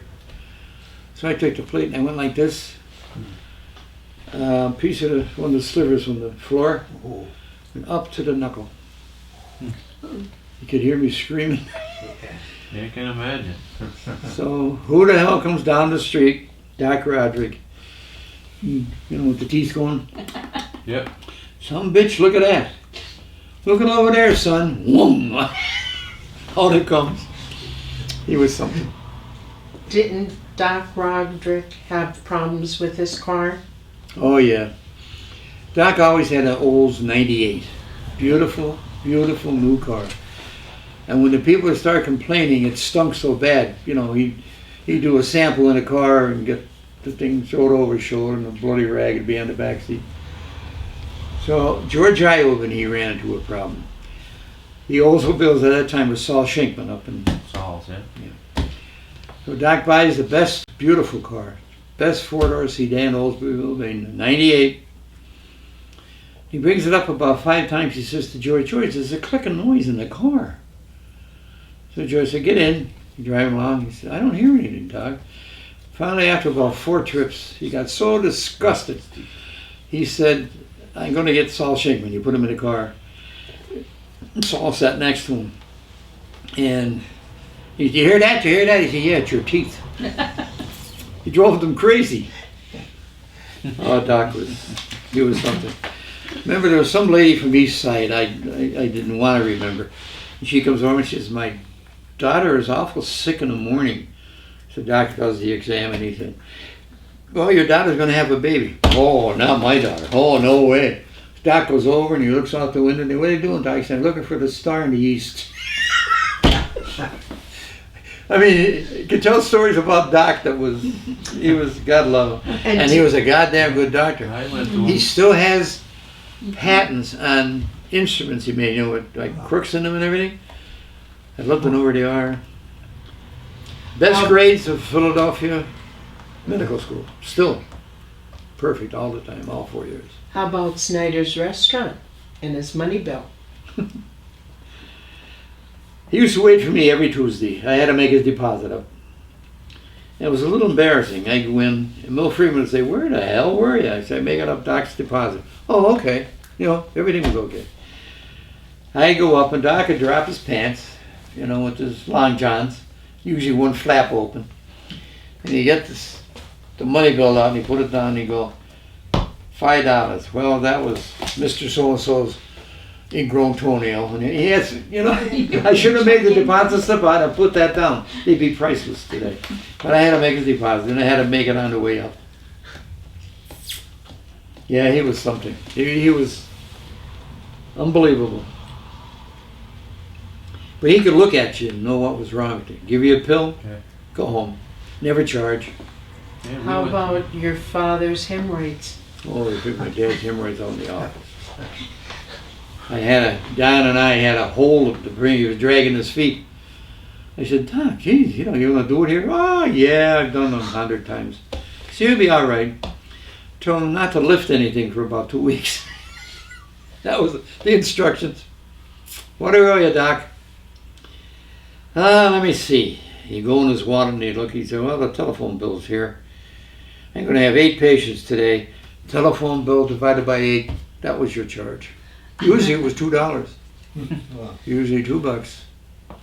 But there's tales about him that it was just unbelievable. How about when you were the interlocutor at one Oh program? yeah, I was interlocutor for the minister for about 5 years in a row. And the minister was like, this is a big thing in German. The minister was like 8 o'clock, 8:15, 8:30, nobody. So finally I go and I call the hospital. He's delivering a baby. He said he'd be there right away. Okay. So finally he comes in, blood on the apron, delivers the baby, goes and sits down and sings in the choir. He was a doctor. Many cases. Mrs. Carey, I don't know which one, but he went up one time. "Oh, Doc, my water broke any minute. You know, get up here." He'd run up there and he looked at her. He said, "Move over." He got in bed and slept because she wasn't ready yet. "How much did you get?" "They have good potatoes. I got a sack of potatoes for that one." Or a guy had slaughter a cow. He'd get some meat for that. You know, everything was on the barter system. But I tell you, I'd let him do anything to me. He was, How about when you or Pat went for your blood test? oh Jesus. I go in. I said, "We're going to." Pat had never met him. And of course, that's a revolution, you know. Walks in, he opens the door, he said, "Wilson, what are you doing here?" I said, "Jesus, the guy out there, his arm is broken, he's moaning and groaning. Oh, the hell, come on." So I go in. "What's the story?" I said, "Want to get a blood test, we're getting married, we're going to have a baby." He said, "When?" He said, "I don't know, we didn't do it yet." He said, "Well, we'll take care of that." He said, "I'll give you a free one." So we come out of there and Pat said, "I don't want him for the doctor." Holy Jesus.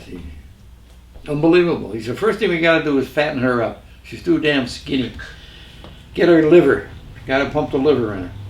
Gets his little basket, he puts it over his arm, he goes up to Muldoon's, comes back with 3 bottles of porter. He said, "Here you are, drink that, it'll fatten you up." My wife had never had an intoxicating beverage before. She got to like it. But he was just unbelievable. The one everybody in Germany remembers, Chester Sherwitz was a pilot. And he graduated and he was going overseas. And he put a death spray in German. He tipped the plane wing up and went right down Main Street. He was cutting wires. He was so low. So R.J. Truscott said, "Hey, we can't put up with this." You know, so he called and told the state police. State police, somebody remembered the number on the plane.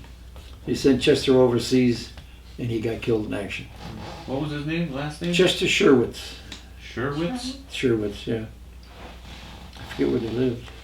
I don't think they're east side. I think they were South German somewhere. But Chester got killed and Doc never R.J. Truscott never forgave himself. Mm. But did you know if he ever hit the school and kill all the kids? But oh my God, you hear him, and it was a foggy morning. You hear the plane coming roaring. Here it comes right down Main Street with the wing tipped up, clipping the wires. Unbelievable. But he never forgave himself. What year was that? That was in the 40s? Yeah, Just before the war? about early 40s when he graduated. World War II. Yeah. Mm-hmm. Old Mitchell bomber. Big thing. You have any more stories? Anything else you want to tell us? Anything you can think of that we didn't go over yet? Yeah, when I get home. Yeah, write them down. Yeah, you want to show me old family pictures, aren't you? Oh, well, if we're done, we'll shut the thing off. If you think of anything else, Got anything you want to add? anything else you want to think about, or Oh, I don't know. anybody else have any questions? Like I say, I got my house because of Leo Moskowitz. My dad did not. He would not sign he signed the loan for me. Nope. It's too expensive. You're too young. Wait to get some money for the down payment. So we went to Leo, and Leo said, you know, you don't have enough for down payment. The federal government says you got to have 20% down. I said, I don't have it. When they get married, they need the house. He said, we'll take care of it. If it wasn't for Leo, I wouldn't have had the house. And that's many a story like that. How about your children? Yeah, you didn't talk about your. You didn't other talk son. about- Yeah. Oldest, 3 boys, should have had a girl. But I didn't have too much to do about that. No, that was your mother and father had You're talking about families. your We're talking children. about your children. My state trooper girl. Stuart is the oldest, and he's my pride and joy. He can do anything. He's bringing up our grandchild. He's unbelievable. My grandchild goes down. Great grandchild, right? Great, Yeah. 4 generations. Yep. He goes down, and he said, "I'm going to go with you, Dad. Where you going?" "I have to go to the doctor." My son had very serious surgery. He had his heart out about 3 times. And he was going down for a checkup, but Dr. Funny name. Mulgrew? No. Patonic, something started with a P. And so Andy goes along. And he goes in, he sits, he's being very nice. When it was over, he said, "Do you mind telling me about those instruments?" You know, he had the tray of instruments. "Well, this is for this is for this is for this." And he said, "Can I see your furnace?" He made the doctor take him down and see his furnace. He's involved with furnaces. I don't know what the hell that is, but he can fix anything. He fixed the lawnmower the other day. Took it apart, it was showing, cleaned it, you know. How old is he? No, you mean Not 5 yet. he helped Stuart. Yeah, but he learns. When he came up one day and he said, "There's a screw loose in the door hinge. I'll fix it." He carries pliers in one pocket and then tightens it up. He's going to be just like Stuart. He's going to be fixed, and Clyde, fix anything. But then Clifford, God knows where he is, came in one day and he says, "I'm going on my own, don't look for me. I'm going to change my name, my social security number." That's the last I saw. I have no idea. I hear he's in the Down Valley, but I can't find out. I'm really not looking. And then I had Amber, who ended up in the state police. I went to her graduation at Hershey.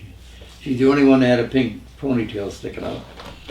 And I went over and I kissed her. She pushed me away and she said, "I'm not fixing one ticket.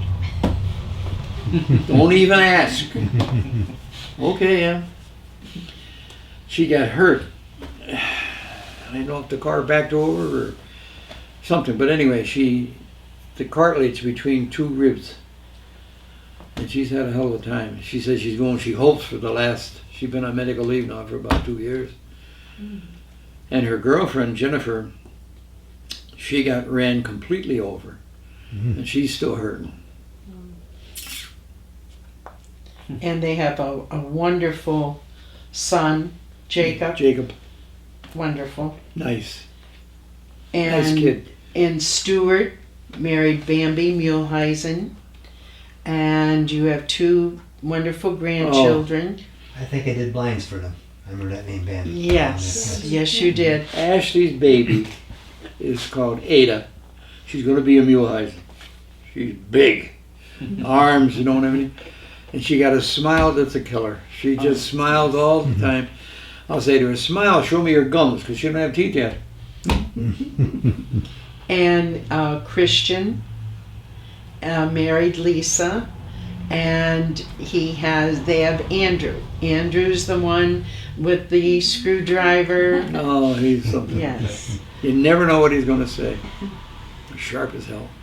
And I know I sound like a grandpa, but there's nobody like him. I mean, he was 2.5 years old. He's going off with gems. And, what's your name? And if he come in here now, he might speak to her. He'd look you in the eye and talk to you 20 minutes like a 20-year-old man. He's different. Yeah. Don't bother with toys. You have to fix things. He Yeah. cuts the grass at the cemetery with Stuart. He Oh, sits yeah. on his lap. You know, he has his play grass cutter, Yeah. but he sits on Stuart's lap. So the other day, he moved dirt. We got a beautiful, we're very proud, thank God, we had the money. But like I say, we don't take any money down. There's no salaries in that cemetery. So we had a $20,000 John Deere 1076R backhoe, bucket, the whole works. So, well, you'd love it. Yeah. And so we got that. So the other day, he said, Dad, Grandpa, why don't you show me how to make that? He said, no, because you'll get on and you'll use it. He said, well, you teach me how, I'll know how. So he goes down and he moved the topsoil down the back of the cemetery. Yeah. He come up and I said, you don't go on a public road. He come up with his dad and he said, Grandma, you want to ride? He had to get in the bucket and he picks it up and he goes down the driveway. He's going to be a piece of work. Yeah.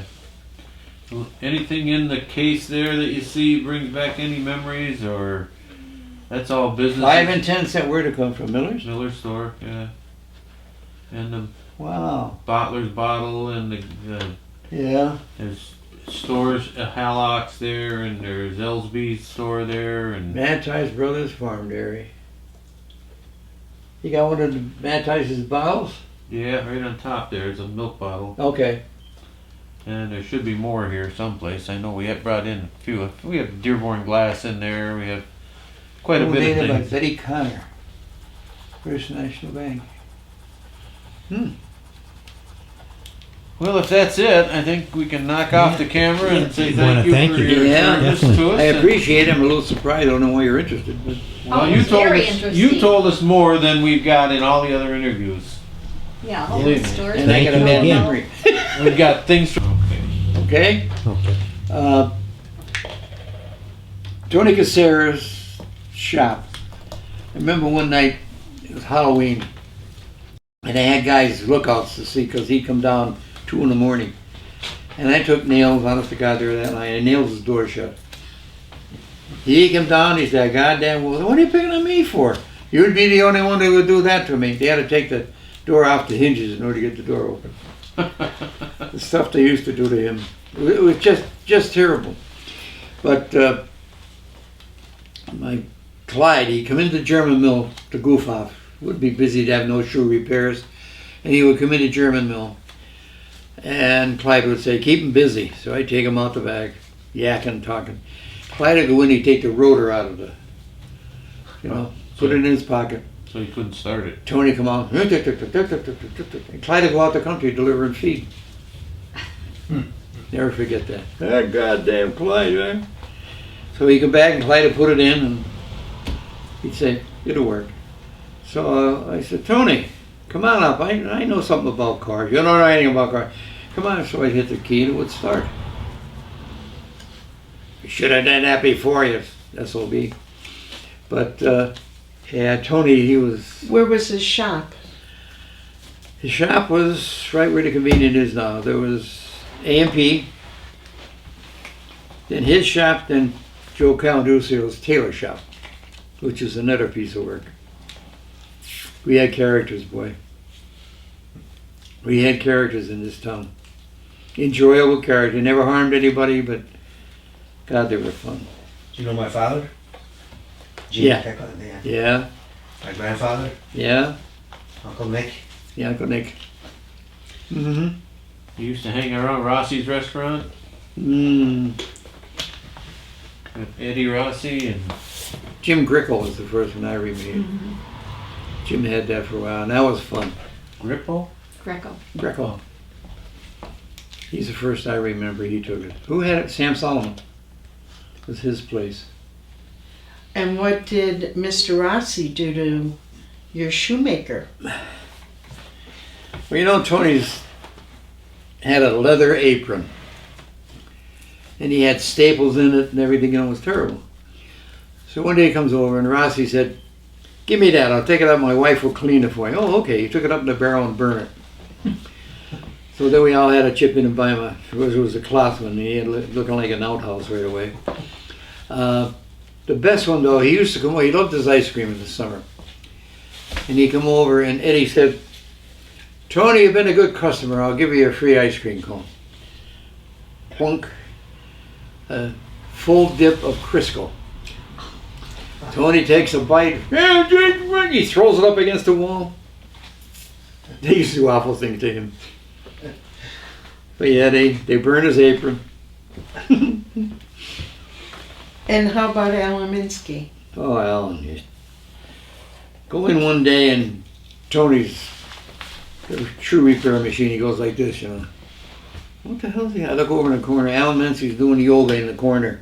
Drunk as a skunk, upside down in the corner. You never know what you're going to see in there. The kid Alan Minsky. The Yeah. Well, he's now Stood up like deceased. this. Yeah. Oh yeah, he died. I had an occasion. I went to the Phillies baseball game just out of the year. Took the kids. I sat down in the middle of the first inning. Who comes in and sits next to me but Alana Minsky? There's 65,000 people there. She comes and sits next to me, way out in the she was boonies. a beautiful girl. I remember her as Oh, a she was cheerleader nice. in high school. She was nice. And who did she marry? She married the vice president of Mr. Smith's Pies. She did very well. Huh. Very well. I have no idea where she is now, but I liked her. The only problem is she got to the point she was like her mother. Her mother was, you know, I never felt so bad. What's this? You need a shave? Doc was a nice guy. You know, people didn't understand him. I did. I wouldn't have the job I had if it wasn't for him. But his wife, when he got his doctor's degree, she thought she was king shit. And Harry Miller one day came, he had tears in his eyes. I said, "What's the matter?" He said, "Well," he said, "Ann Minsky come in to make a deposit." And he says, "You know, I went to school with Doc and everything, with Pete." He said, "How's Pete?" She said, "Dr. Minsky to you." Harry was so insulted. It was unbelievable. And I saw respect for her that day. But she had an impression of herself. And how about Rose Mary Lockney? Oh, Oh, Rose, I could go on for an hour with her. and Jack. We took her down to Cooper's restaurant. We were going to give you a treat, a birthday, I forget what it was. Lo and behold, we sit down, order dinner. Who comes in? All the priests from the church. They're all there. You know, sitting around having their beers and everything. And she mentioned, she said, "I bet you they order filet mignon." Sure, filet mignon, go first class. Yeah, she's paying for it. So they said, "Something, you know." I said, "Rose, what do you think about that? Boy, they're going first class." She said, "Not on my money, they're not." I said, "What do you mean?" She said, "I wrote a check last week for the church for $20 and it bounced." She wrote the second check and that one bounced. And she'd laugh and she thought it was so funny. Bad, she wrote a bad check to God. I said, "Boy, you're going to hell."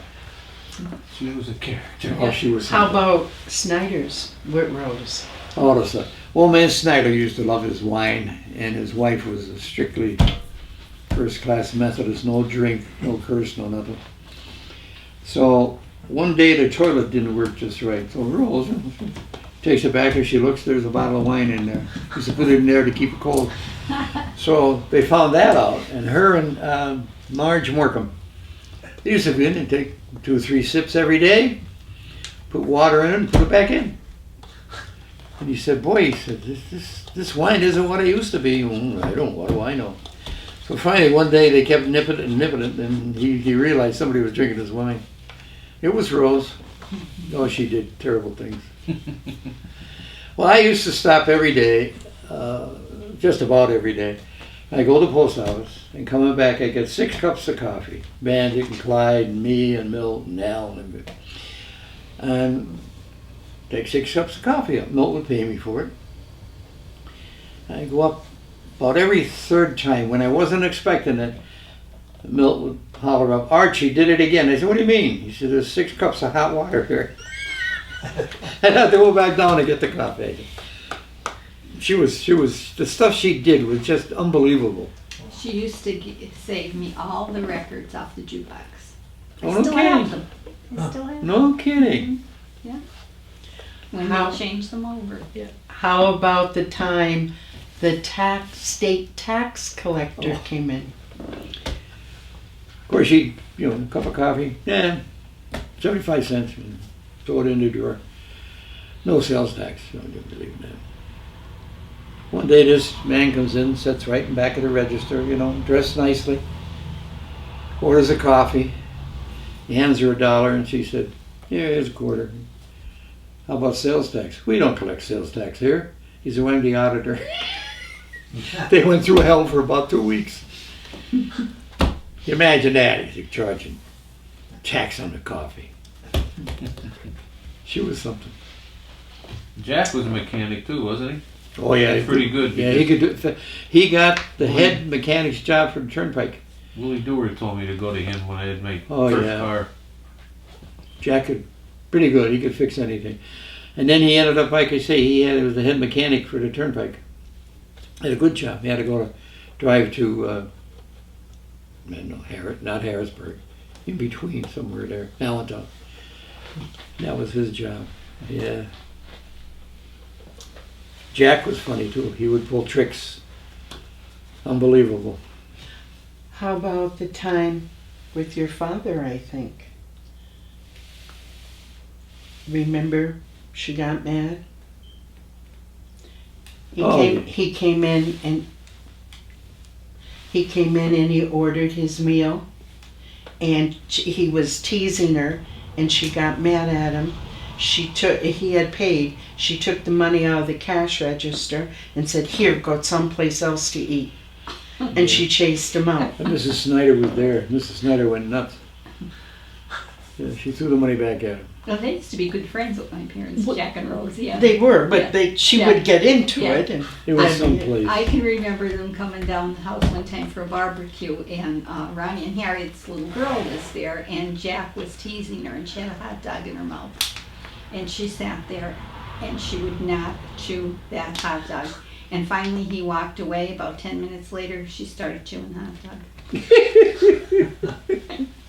How about she got mad? Howard Young bought Rossi's place, Yeah. and what happened that day? Something happened, and she had a big argument with Howard. And what did she do to Howard when she left? She was leaving, and there was a big sign, "Open and Closed," on the door. And as she walked out, she flipped it to close. Yeah. And she went home. And Howard, the rest of the day, was saying, "Why isn't anyone coming in?" They all thought he was closed. Yeah.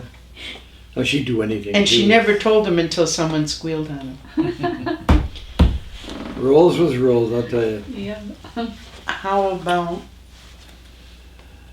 She argued with me. Oh, yeah. We have a guy now, what's his name?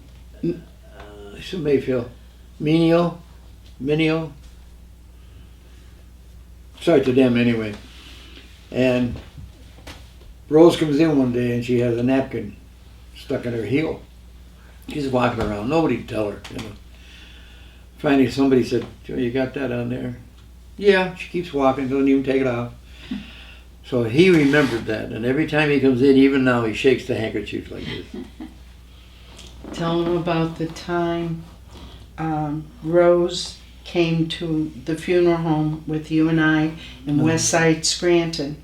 Now we were at the Glider Diner to eat, And there was this one gentleman, and he was gorgeous. He really was. And he had this brilliant green sweater on. And he's looking at her and smiling, and she's smiling at him, nodding. And she gets up and she goes to the ladies' room and comes back, and they're smiling. And she goes, I With a think. paper that long off her shoe. Never forget it. And she's walking out, and he goes, you have toilet paper on your shoe. Now we're going to the funeral home. Yeah, what'd you do at the funeral home? Well, no, I didn't. Well, Yes, you did. at the funeral home. Well, she went to the bathroom again. And we're going to the funeral home all the way across North Main Avenue. Now, I'm walking in front of her, and so is Art. And we're walking up the steps. We get to the door, and everybody's snickering and laughing because it was packed. And they were standing outside, and there's Rose. I turned around, and I went, oh, no. Toilet paper on her shoe again. How did she do that all the time? I don't know. That's why the white handkerchief, this Yeah. guy, when he still sees us to this day, will take the white He gives it for handkerchief coffee once a week and you and come he in. waves it. And we think of Rose. Yeah. And so I got the toilet paper off her shoe. She probably should have said, I'm just getting a fax. Yeah, you're right. You're right. And then we get inside, we go up, pay our respects, and we're sitting in the back, and Rose is sitting down in a chair, and there's these huge drapes. Big drape. Surrounding Rose. Ceiling to floor. And I go, Rose, that's the kind of drapes I want. And I'm standing in front of her.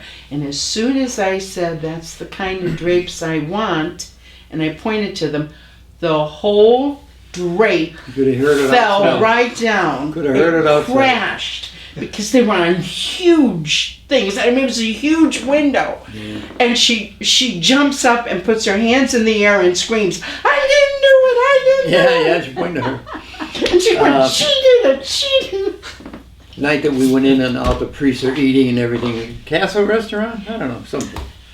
Cooper's. Yeah. I said, boy, they eat well. She said, not on my money. Not on my money. I just wrote 2 bad checks. Oh, I enjoyed her. She was, How about the time God. that we sent You should have done the interview. Okay. Go ahead. How about the time we sent Rose a birthday card? Yeah. Inside the birthday card was, she loved to gamble, was 4 scratch-offs and a scratch-off that I bought, special. And she's scratching off, and her daughter-in-law is there with her, Denise Lockney, and they're scratching off, and then she gets to the last one. She scratches it off, and it says, you won $10,000. The 2 of them were jumping up and down and screaming. Denise said, we're going on a cruise, we're taking a vacation, we're taking the kids. And Rose says, I can pay all my bills off, and they're ecstatic. They send Jack. Up the hill comes Jack from work, and they go, Jack, and they're giving him directions. Go up and, claim it, but don't tell anyone. Don't tell anyone. So he walks up, and he goes, and he's coming home, he's walking up the hill, and he's all smiles, and they're jumping up and down. It's for real, it's for real, it's for real. We won, we won, we won. And Jack hands the ticket back to his mother and says, you've been had. Read what it says on the back. Read the back. Take this ticket to your grandmother's, Your mama's house your mama's house. for pizza. Jesus, she was mad at me over there. Now, she was mad, and I thought Jack would even be angrier because he's a very serious type Oh, person. yeah. It was Denise. She didn't talk to me for months. Yeah. She said, that was horrible. I had it spent. And Rose, she tried in her darndest to get back at us, but that was the... I was on my was guard it. for months ago. I knew she did even. But she didn't blame me. She blamed Art. Yeah, I bought the ticket. Yes. You can still buy them fake tickets. Yeah. But what else about Snyder's? Do you remember anything else? Oh, about Mrs. Snyder used to get so embarrassed over her. The tax man, I think, was the worst. Mrs. Snyder cried today. She thought she was going to go to jail. We don't collect tax here. It was up with the auditor. God. Oh, how about Rose and her income tax? I told her she make. Did Jack have it done? Somebody, I don't know. She went to an auditor who was an invalid. Jackie. Yeah. Yeah. Okay. Yeah. The cripple. Yeah. So they go down. Auditor, they pulled his return, her return. Says here you're a waitress, yeah. Where are the tips? German, they don't know what the hell a tip is. He said, we do the audit on the waitresses in Scranton. Sometimes they'll get $3,000-4,000. Not in German, you won't. She gets up, she's walking out. You had to chase her. She got mad at the auditor Oh yeah. because she told him you're picking on an invalid. Yeah. Jackie Langan. Yeah. Think you have some compassion. Oh, we had some characters I enjoyed. I really enjoyed. And Rose was one of them. You never knew what she's going to do. How about your cousin Jean Zielinski? Oh, poor Jean. Jean was so nice and naive. And the things they do between them. Jean worked in Avery's. And he used to pay her like $10 a week and take deductions out yet. And not turn them in. So I had to straighten that one out. And they'd write notes to each other and jokes and put it up in the window across from each other. Unbelievable. We had characters in this town, boy, I'll tell you. How about the time the Miller casket was in German? Oh, yeah. And she had everyone going down. She was up at Howard Young's. And she was saying, go down to Miller casket right away, right away. They have a scratch and dent sale on coffins. You could put it on layaway. And they'd go down She to was the a casket company, Yeah. thinking they could put it on layaway. Who did that, Rose? Battenberg was going to bury Jack. So he said, we'll go down and pick out a casket. So they get down to the store and they pick out a casket. She says, I like that one. Charlie says, you don't want that one. You don't want that one. Why not? It was made of Miller casket, the only one I have made of Miller. And Jack and Miller casket hated each other. Jack used to pull the truck across the driveway so they couldn't get in. Jack didn't have too many friends. And yeah, they fought like hell. You don't want that casket, that's... So she said, you know, maybe I shouldn't get it. Unbelievable. Now that house they had is built on something from the mine or something, isn't Well, it? if we went in her basement and took jackhammers and went through the wall, you could walk in the mine. Right. That was the main shaft. I used to ride it every day. I take my dad's lunch down when I was a kid. 222 steps down into the mine. My dad would meet me at the bottom and take the lunch. I mean, they go back up on the platform. Are the steps still there into that house? Yeah, you can still see them. If you drive into Rose's and look, you'll see The imprint of slants. steps in a thing. Yeah, that was the easiest way to get in. Yeah, I remember when they were doing that, when they Yeah. were moving in there. Well, that was, what's it called, Hog Island or something? Hog Hog Island, Island, yeah. Yeah. Yeah. The reason it was named Hog Island, the pumps were made, the company was named Hog Island. Hog Island. They are still going in England. They took them back. They still use them. When I was a kid, I always think it had something to do with hogs. The Yeah. house behind the bank down there, didn't they say there was a big road tile down? Oh, yeah. Oh, It's you- beautiful. Really? Tile ceilings, bottom, sidewalls, all white tile. Beautiful. That's all of Hog Island. Yeah. Wow. How big is it down below, Well, those steps? most people don't realize that someday the Catholic Church is going to go boom. There's a cavern underneath church which they use where they were pumped. All the water would run in there, and then they'd pump it out. And Isn't that the lowest place? in the mines, it's the lowest place in Lackawanna County. All the water ran from Old Forge Carbondale, Forest City all ran here, and then they used that as the reservoir. Wow. They pumped out. And how did you get from one side to the other? Oh, they had a rowboat. Yeah, my dad, debris would come in, ties would come in, they'd get caught in the pumps. So my dad's job was he'd get a hook and he'd pull it on the side and put it on the side. Wow. Yeah, it is something. And didn't, Solid rock. You look up, it's just beautiful. that's the largest lake underground Yeah, in Lackawanna I would County. have loved to see that. in Yeah, Lackawanna County, yeah. You can't get down there now, right? No, it's too bad they wouldn't open up as an attraction. They could really make money.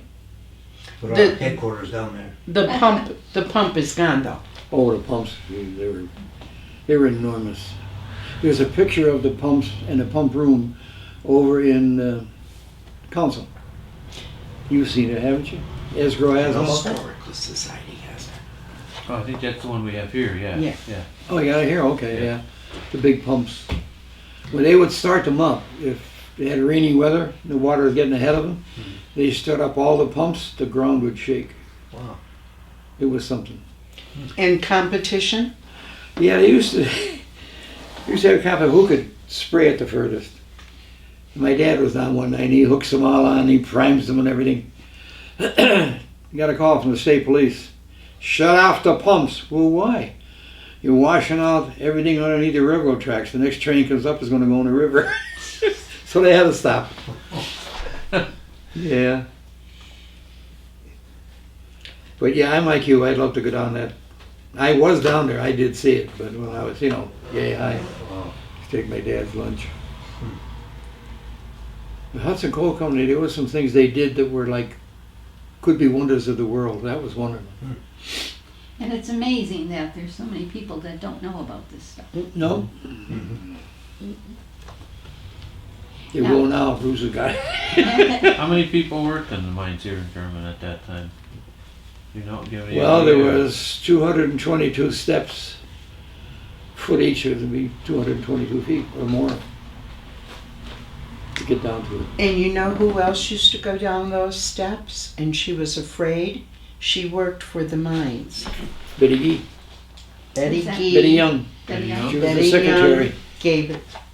She hated to go down it, but she, She had to be a secretary, they had an office down there? in the, above, the administration building. Above it.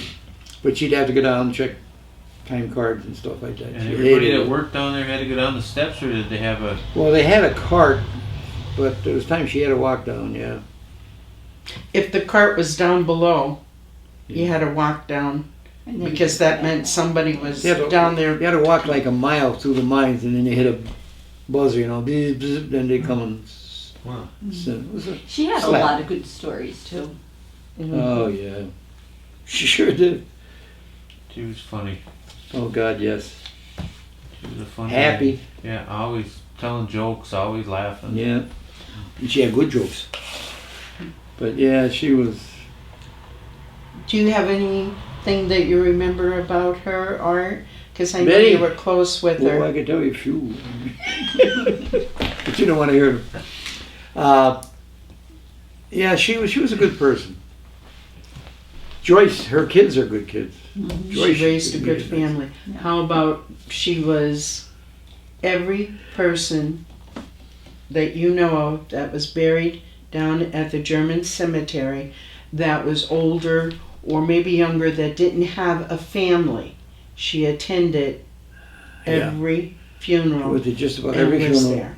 everybody in German. Wow. Somebody has to go. Mhm. She'd go. Yeah, she was good. Mhm. She was good. But now, geez, Stuart gets on the computer, goes over and puts 4 stakes, dig here, never misses. We are finding where Bud buried him in the wrong place. The other day we dug one, went down, and Stuart said, oh Jesus. He knew he was hitting the, Hit somebody. so then we had to move him over. Art, how about other people in town? Harry Miller, where did he work? Harry was German bank. And that was Dwayne's uncle, That's Dwayne's uncle. Dwayne Miller's uncle.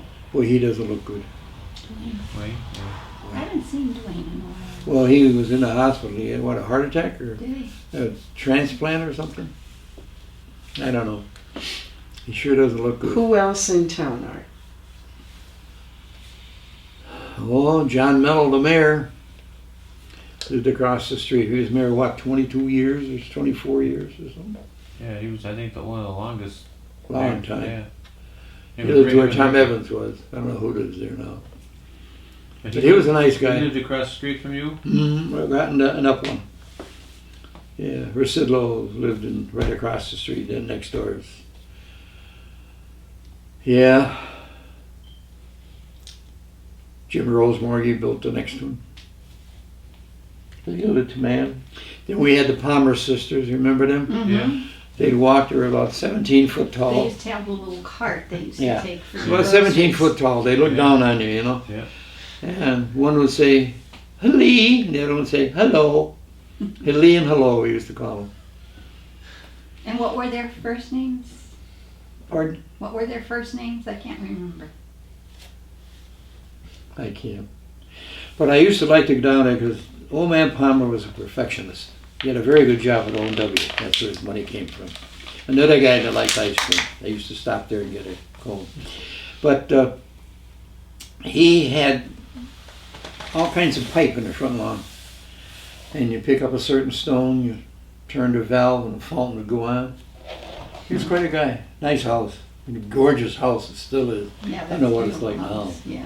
The brickwork in that house. That's the one that. Jerry Munley lived there for a while. Yeah, Munley, Yeah. yeah. Beautiful. How about Near Miss? the end, they started burning in the wood stove in the kitchen for heat because they had no money. They started burning wood. They said the walls are all covered with soot. So whoever took it over had to clean that up. But How about the Banfields? I lost Don. Don Banfield and I called each other every Sunday at 2 o'clock. He called me, I call him. We talk about the old days. He's always going to come back, and I said, come back. And then I realized when he died, he was afraid to fly. So his retirement, he, damn good job at Chrysler, charge of finance. And they gave him a V10, embossed seats and everything, the best Dodge truck there was, they gave it to him. And I said, well, fly in, I'll pick you up, you stay at the house, spend a couple of weeks, go around German, you know everybody. He said, I'd love to. He said, I won't fly. I said, well, you got a new truck. He said, I get 4 miles to the gallon with that V10. He said, I just figured it cost me 700 hours one way for fuel. So that was that. Don was a nice guy. And Ellen, of course, was Ellen Carey, who was my classmate.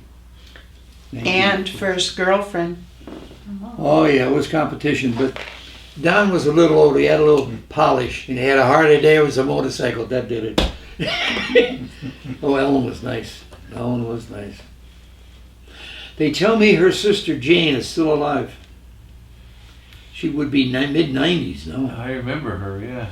Jane, Yeah, she was Bernanke. office manager for Colgate University. That's how she, Hamilton, New York. Colgate University. Yeah. Yeah. And how about Dick Nelson, the plumber? You were Uh, friends with my his best mother friend. and father. His mother and father, yeah. It was Al. I had the gas station up on the hill. That was Oh, yeah. Yeah. Dick's I remember that. Dick's father. Yeah. They're Swedish, and right down the line, boy. He wouldn't curse, nothing. And they were nice people, boy. I said, how the hell did you get up here?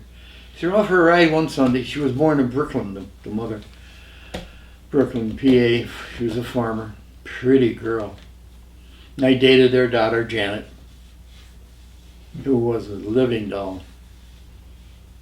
But, And the father, yeah, Dick's father. Al. He was a nice guy. Good mechanic. But he said, I gotta get out of New Jersey. I can't take anymore.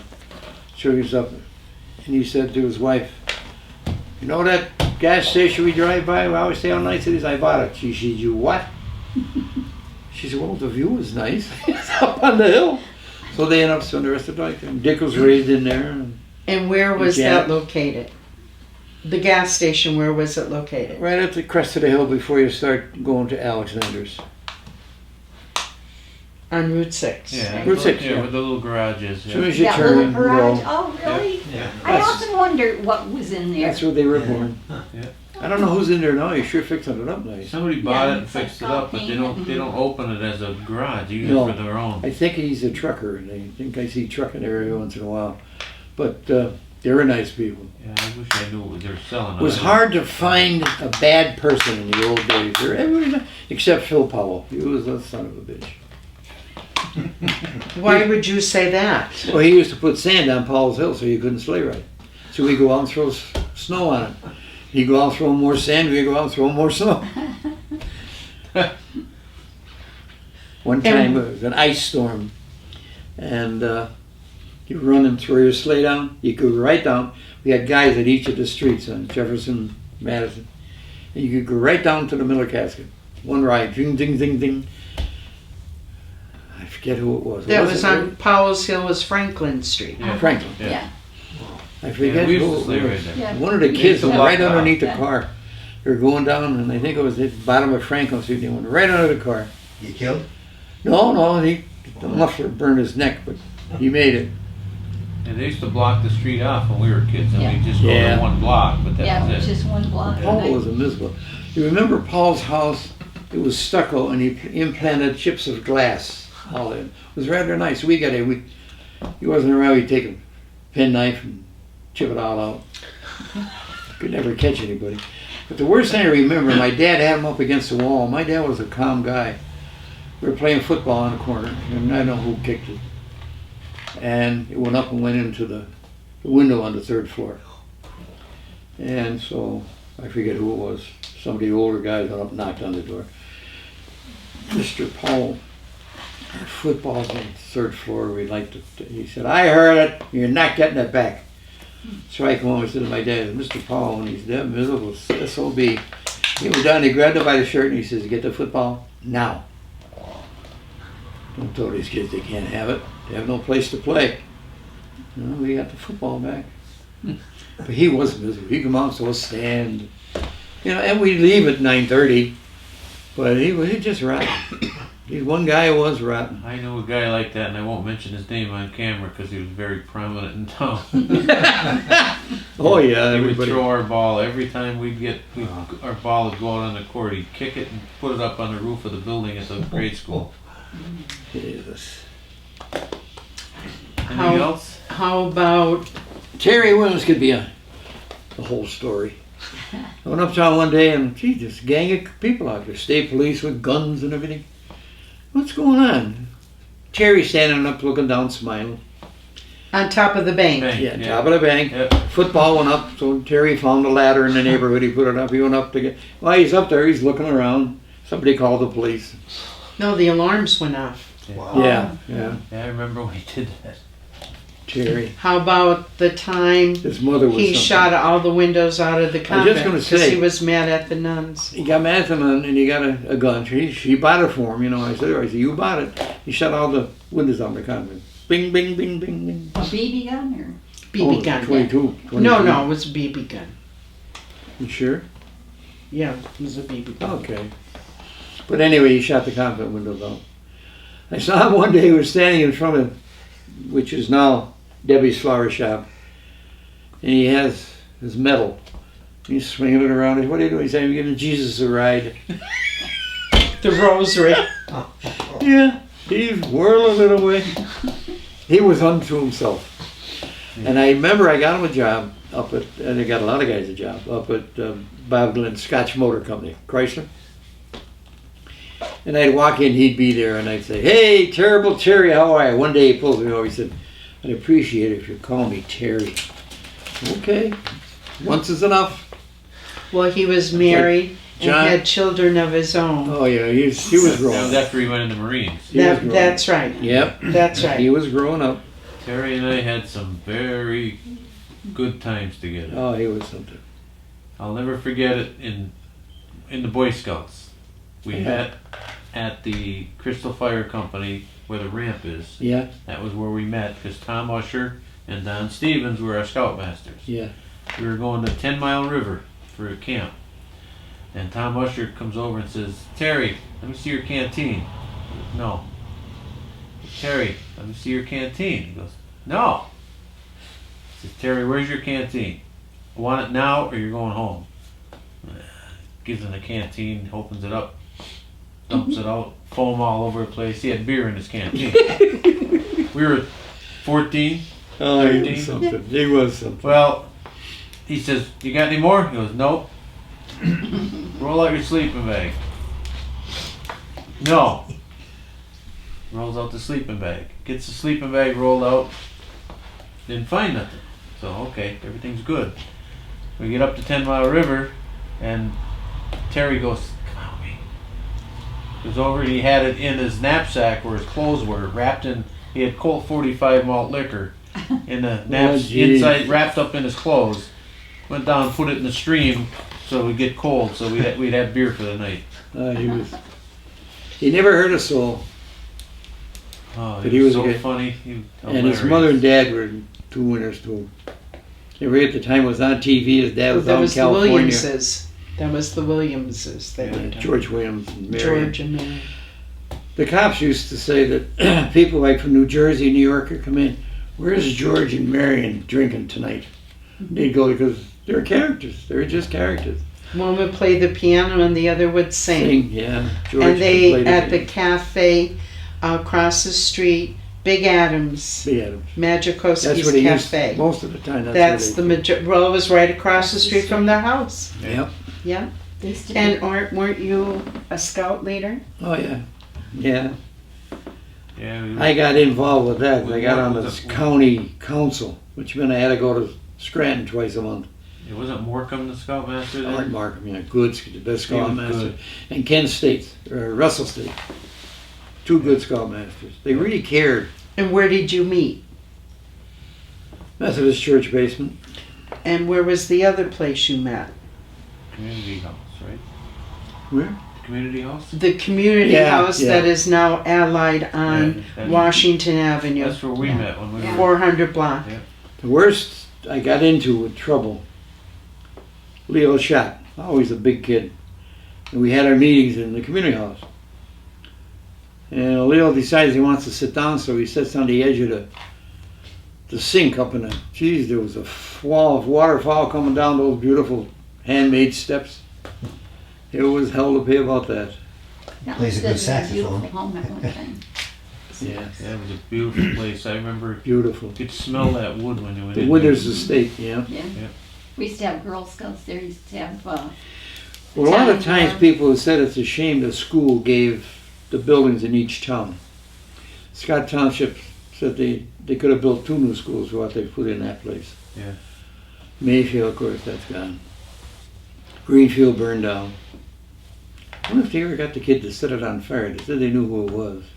I didn't hear, no. They Who, burned- who owned the community house before it was a community house? Winters. Winter. That Al was Winters' Al family. CD Winters or what Winters? CD, yeah. CD Winters? Big in the Methodist Yeah. church, yeah. CD winner.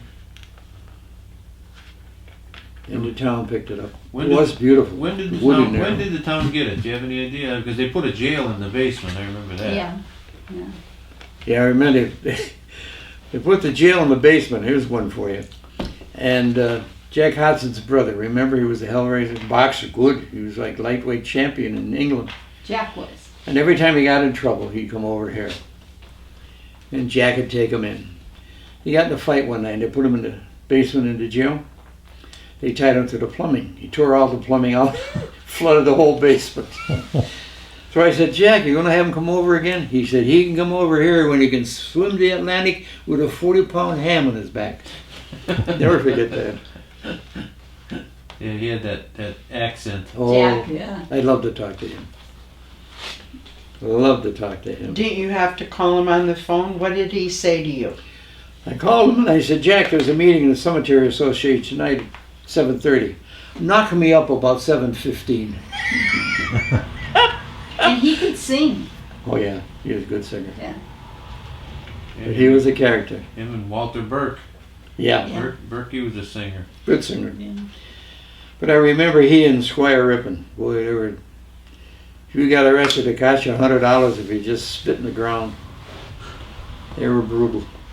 Squire was known throughout the county. He was down on Yeah. Washington Corner, Avenue, Washington. right Oh in yeah, the corner. corner Watson Yeah. and Lackawanna. Yeah, I went down there to get my title for my first car. Yeah. And he had big eggs, ostrich eggs and all that. Big birds, stuffed birds all over the Yeah, place. a lot of, used to 5 minutes scare left me on when the I was card. a kid. When I go in his office Yeah, and all those yeah. animals, I'd be like, And he he was through so- it quick because we're just about done. We got 5 minutes 5 left, minutes left. on the video. Oh, okay. Sayonara, see you when I'm 100. oh, we're We- gonna have a big party for that. Oh, jeez. Well, I tell you, I never thought I'd make 90. Never. But like I say, I had a bad heart. I've been cheating the Lord now for 86 years. Was I going to be 90? At 4, they said, he's done. He's dying. Thank to Doc Mulehart. Put him out in the street in a pair of shorts. Bitter he drops dead having fun playing baseball. That's what did it. That's where I got the name Blackie. I would be so dark. The son of Bacon, he said, that's what he needs. Old Mulehart, Roderick. They had doctors in those days. Yeah, Mhm. They all thought they were nuts, but Wonderful memories. oh, Yeah. yeah. Well, Yeah. thanks sign, guys. sign off and We say want to goodnight. thank you again Irene. for the second time there. Yep. Bye-bye. Very good. Very good interview. Bye Bonds. Well, here's a memory.